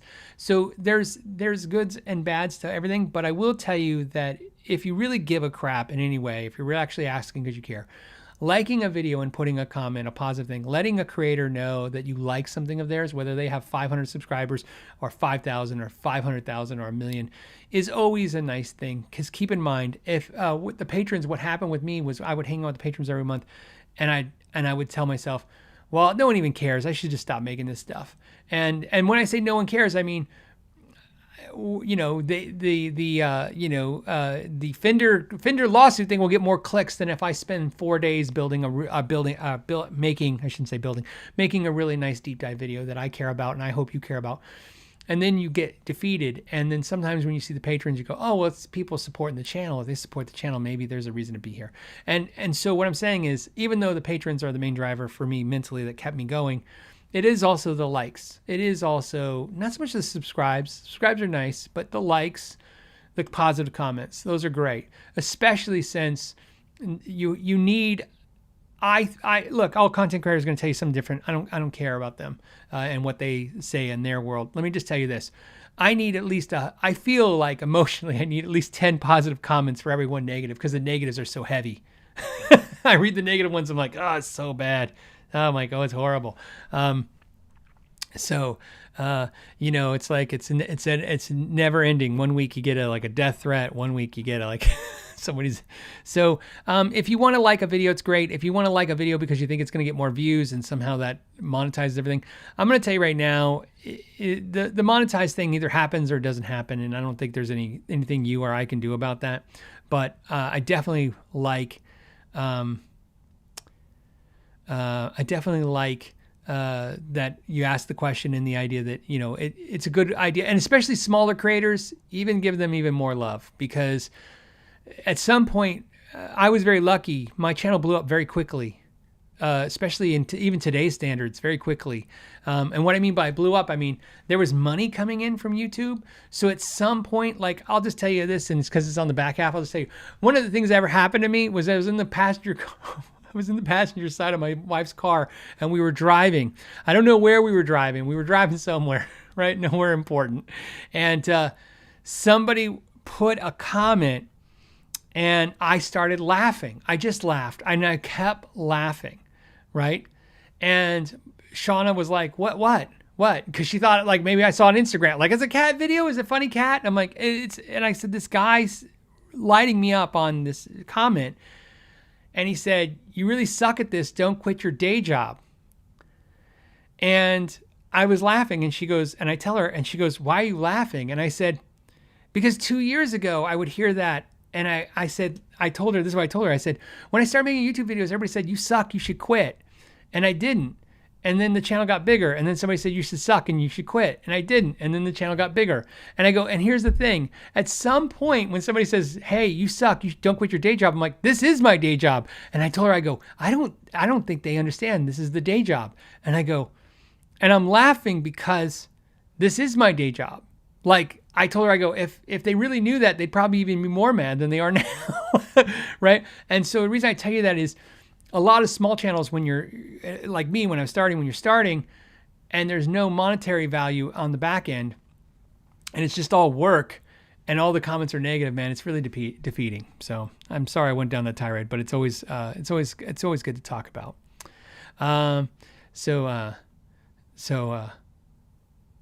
Anyways, and then Yarber says, I'm glad you didn't quit. I'm glad I don't quit either. Like I said, I really like doing this. At this point, I can, the nicest thing I can say at this point is I'll quit YouTube before YouTube quits me. In other words, this has lasted way longer than it was supposed to do. I was supposed to be done at least 5 years ago. We had never intended, me and my wife never intended me to do YouTube this long.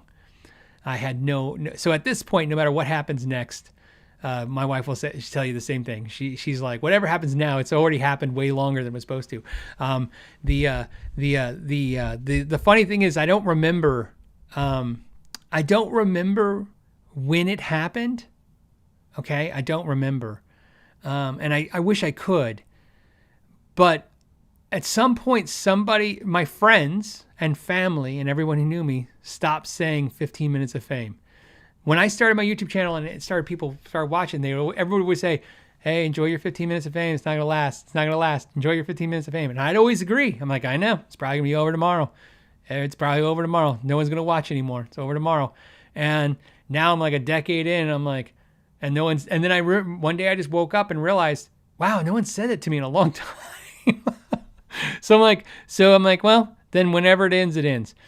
Super Lead 2112 says, hey, Phil, is there anything happening with DiMarzio and the Gibson regarding the double cream pickups? They're in a lawsuit against each other.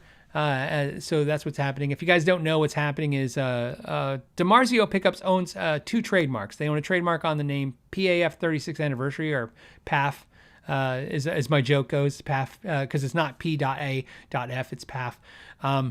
And they own a trademark on double cream bobbins. In the concept of an aesthetic, right? Okay. And so Gibson filed to have the trademarks dissolved. And so they've been fighting this out for a while. So is anything happening? Nothing's happening. They're still fighting it out. Now keep this in mind. This is the important thing to understand. If Gibson is successful in dissolving the trademarks, nothing happens. What I mean by that is DiMarzio still gets to make double cream pickups and call their pickup the PAF. It just won't be trademark protected. Just Gibson wants it in the Gibson wants the same thing that happened to Fender, where Fender got its shapes put into public domain. This would essentially be put into public domain. There's a little bit more to it, but I'm not really privy to that. You would think I would know, because I know the DiMarzio people and I'm friends with them.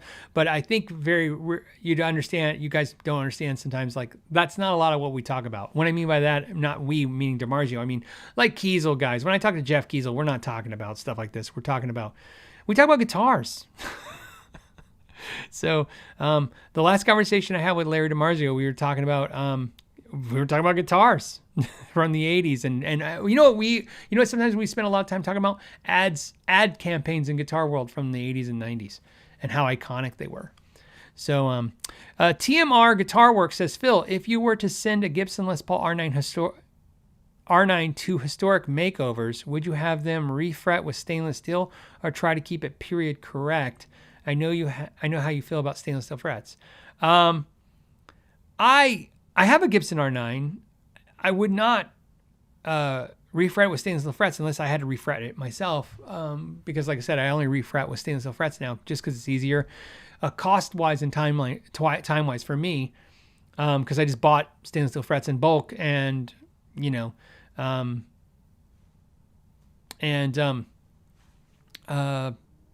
I guess my answer to this question is, like I said, I prefer a guitar with stainless steel frets for quality, for longevity, but it's not a mandatory thing for me. Obviously, I don't really care that much.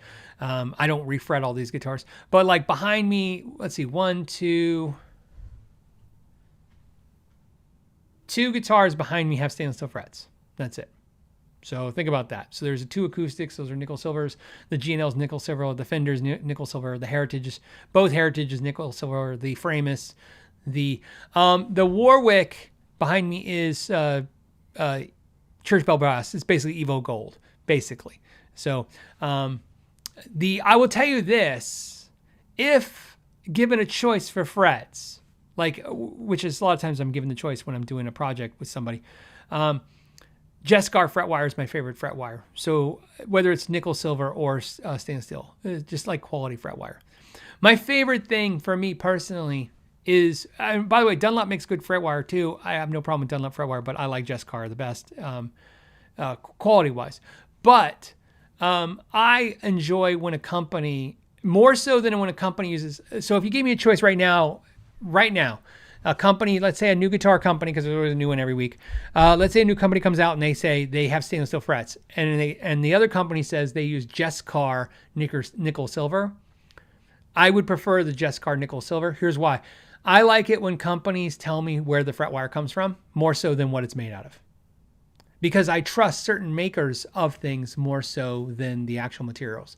So when a company tells you that, Alnico A5, oh, it's an A5 Alnico magnet, that doesn't mean anything to me. Knowing the actual manufacturer who's making it would be actually more beneficial to me.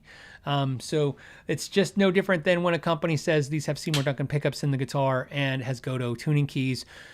I trust in certain brands more so than the materials. Does that make sense? Because the materials aren't the whole story, and the brands I trust. Like I said, jescar is a brand I absolutely trust. So I guess that's was my answer. Yes. So that's just a thought on that. When I did my Heritage guitar, the one I'm pointing behind there, where they refretted it for me, they used jescar fret wire. I don't know. Somebody probably knows in the comments. I don't know if Heritage uses jescar fret wire on everything, but they used it on mine because I requested it. So, David says, doesn't PRS use jescar for their USA guitars? They do. So does Taylor guitars. Look, perfect example. Okay. This happened with a builder. I had a builder and I did a video, not a sponsored video. I just did a video, and the builder reached out to me. And when I say the company, I'm gonna say the company. The company reached out to me, and in the video, you'll probably figure out what video it is if you're a really good fan of the channel. In the video, I said the strings were crusty, and I said the neck carve was the incorrect carve and it was chunky. And the company reached out and said that neck carve was copied after the CEO's personal guitar, and that they said after watching my video, they went and pulled some guitars and they said, no, you're right, the neck is the wrong neck carve, and they don't know why the factory did that. The factory was overseas, and obviously not Cortec, because not a level like that. And the strings being crusty, they were a little upset with me because they were like, I don't know why you're saying the strings are crusty. We use D'Addario NYXLs. And so when they told me that, I said, no, you don't. These strings are not D'Addario and NYXLs. These strings are crusty. The NYXLs would not get crusty even if they were coming across the ocean. And so they reached out, the manufacturer, the company, reached out to D'Addario, and D'Addario confirmed. Oh, wait, first they actually talked to the factory, and the factory said, no, we're using D'Addario NYXL. That's what you guys requested. We put it on there as a little hang tag. It says D'Addario NYXL. They contacted D'Addario, and D'Addario said they hadn't sold strings to that manufacturer, that factory, in 5 years. So my point is that there's a reason why the premium brands use premium components like jescar or Goto, because there are companies known in the industry like jescar and Goto for not pulling any crap. They're not pulling any shenanigans. So sometimes there's a reason why they want to go with brand names too. Let's go ahead. Let's finish up the show. I went a little late. That's okay. Let's go ahead and do this or that. Do I have a thing? I do. Hold on. And now it's time for this or that. There you go. I feel like it was more official if I push the button. Okay, so today's this or that, let me turn on the light, is a little fun. Maybe you guys, I think you'll enjoy this one. So it's going to be a pedal. We're going to still use the D. Kowalski Enigma amp on clean. I'm going to use the reverb, not the delay, and the effects loop. Go to the neck pickup. Switch the camera angles to this one. Okay. Actually, we're going to go to this camera angle. Look at that. We'll start with this. This will be fun. Let me turn on the mics for the guitar amp. And if you're not familiar, if you're new to this or that, how it works is we're going to try 2 pedals. You're going to tell me which one you like. We're going to have you guys vote. And then I'll tell you which one I like. I put a sticker now on the one I like, so when I reveal it, you'll see which one I picked. Because a lot of you said when I was drawing on the race board, you were like, I could see he put an eye on this. Which I'm like, good for you guys for paying attention. So, okay. So your choices are this that, or the other. No, that, or none. Okay, we'll see which ones you guys pick. Today's a little fun. Here we go. Start the poll. Start with this. Turn on the pedal. These are the amp. Oh, real quick, just so you guys know, the amp is clean. Will be if I turn that off. The amp is clean. Okay, let's turn on the pedal. Here we go.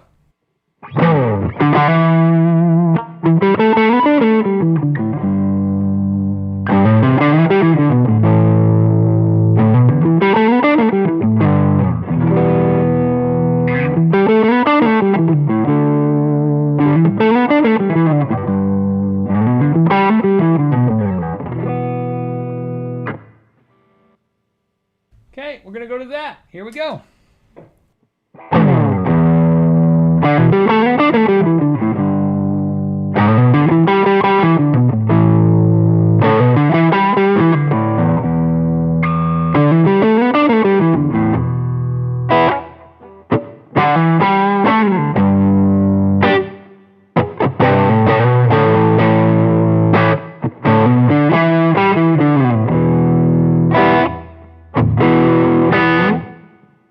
Okay, now we're gonna go back to this, and I'm gonna add delay, just because I want delay.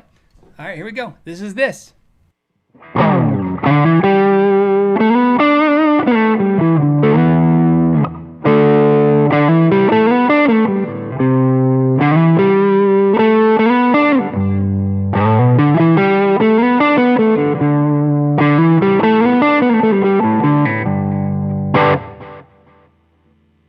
And last, we're gonna go back to that. Here's that with delay.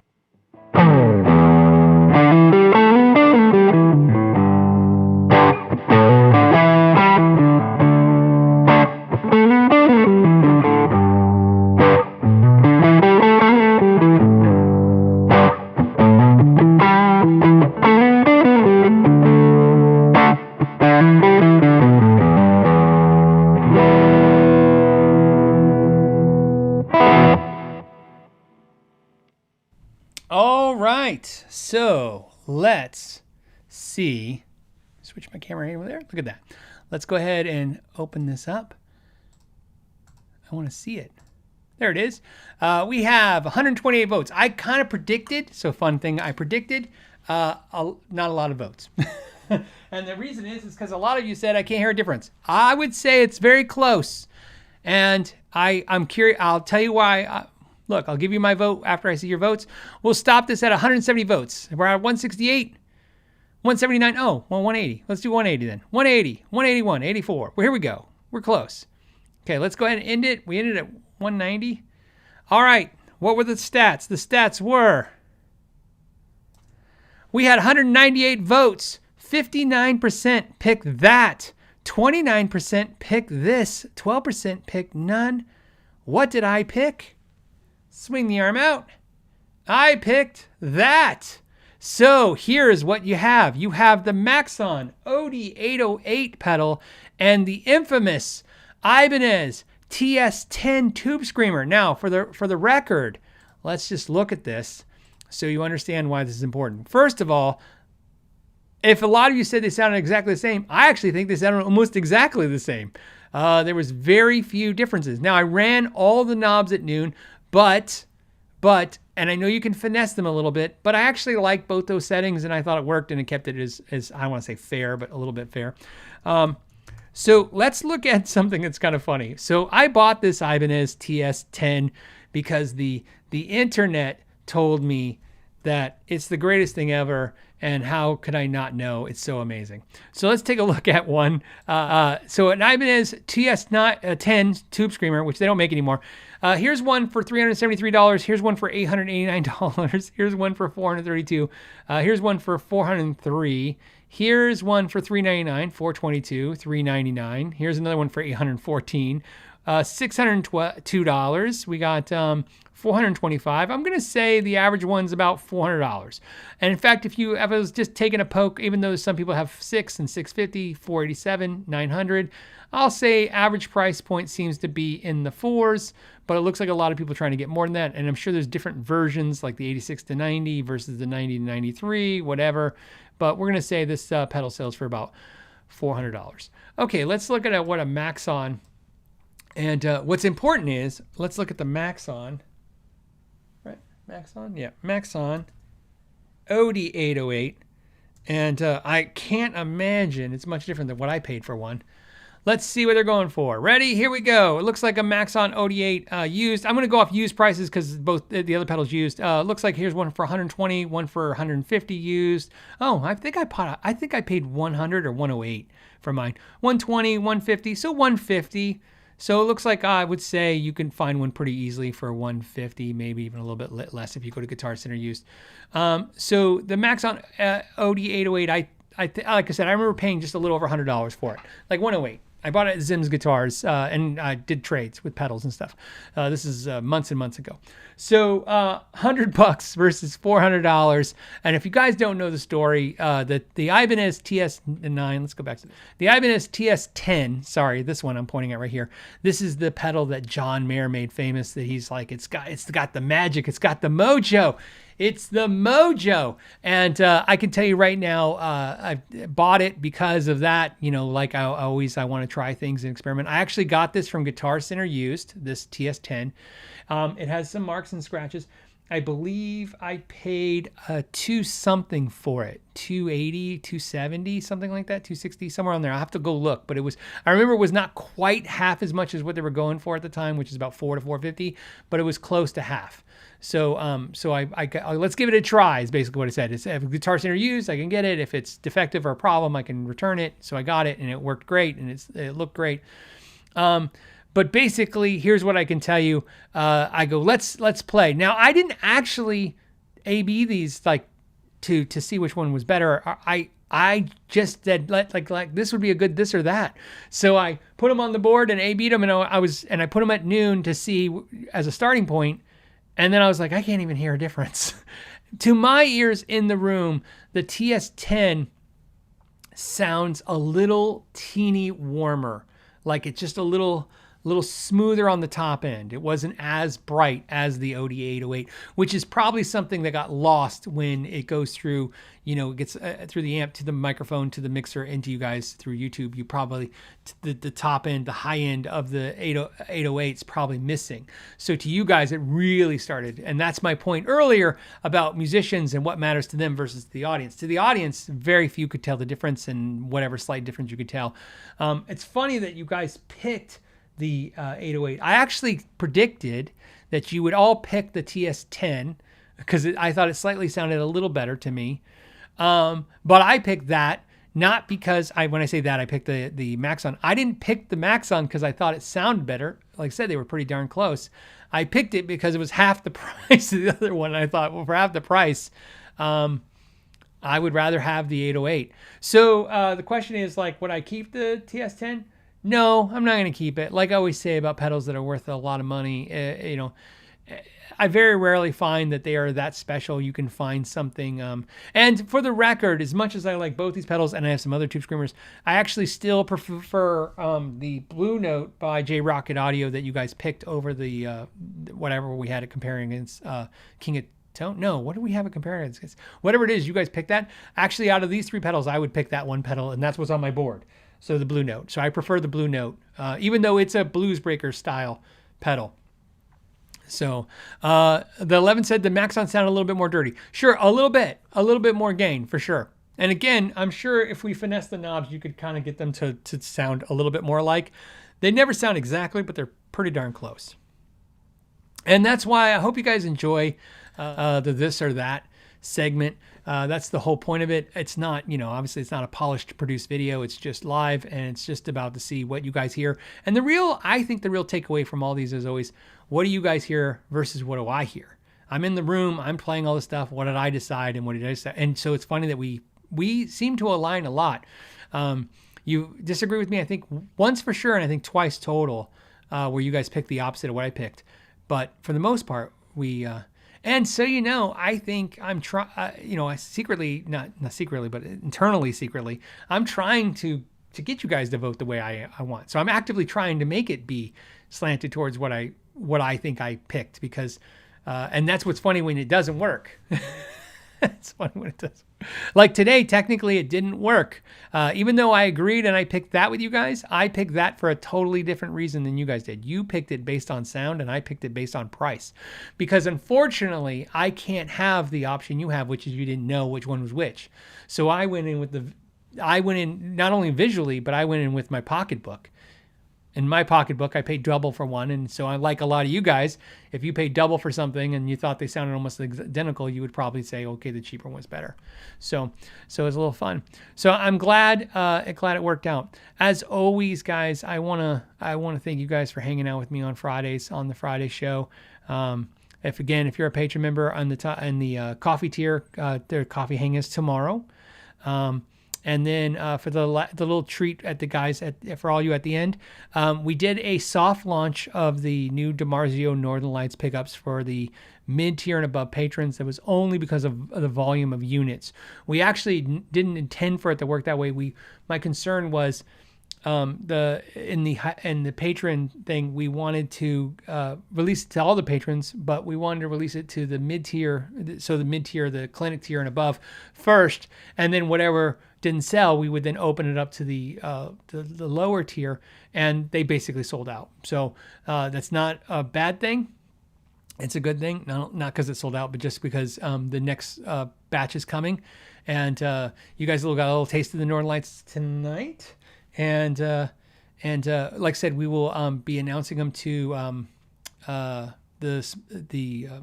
the $5 patrons and the channel members, and then we'll come to the public. And it has nothing to do with anything other than just availability of units. If I mention it if we only get 100 or 200 units and we sell 300 units, we'll just be in backlog. We don't want to be in that. Pedra, I'm going to say Pedra says saw them on Zim's guitars. Yeah, what's funny is I brought a set to show Dane at Zim's Guitars because I'm super excited. This is probably the biggest highlight of my whatever. I don't know if you could call it a career, but it's, to me, this is like the biggest thing to happen to me. And I showed him a set. I was like hoping I had a set. I don't. And he understood it the way I think a lot of my friends have understood it. Like, it's really cool. And so he's like, I'd like to buy a set. And I said, okay. And then it just so happened that I bought a bunch of pedals and an amp from him. And I said, okay, well, why don't we do this? And I said, he had an amp, so I'll just tell you what happened. He had an amp, and he said, I can make you a deal on it. I said, I have a better idea. And he's like, okay. And I go, you want the pickups? And he's like, yeah. And I go, you pay me full price the pickups, and I'll pay you full price for all your stuff. And that way we don't have to worry about discounting. We'll just face for face. So he gave me face value for the pickups in trade with some other stuff I traded into him, and I left with an amp and 2 pedals. So pretty cool. So that was kind of fun, and I'm excited. And so that kind of worked out. So, and that's the set he has was my private stash. I have 2 sets that I got to hold back, so now I have 1 set for me, and I was gonna have 2 sets, and now I have 1. So, all right. On that note, guys, I will talk to you guys soon, and I'll see you guys next Friday. And until then, thank you for your time, and know your gear. The Know Your Gear podcast.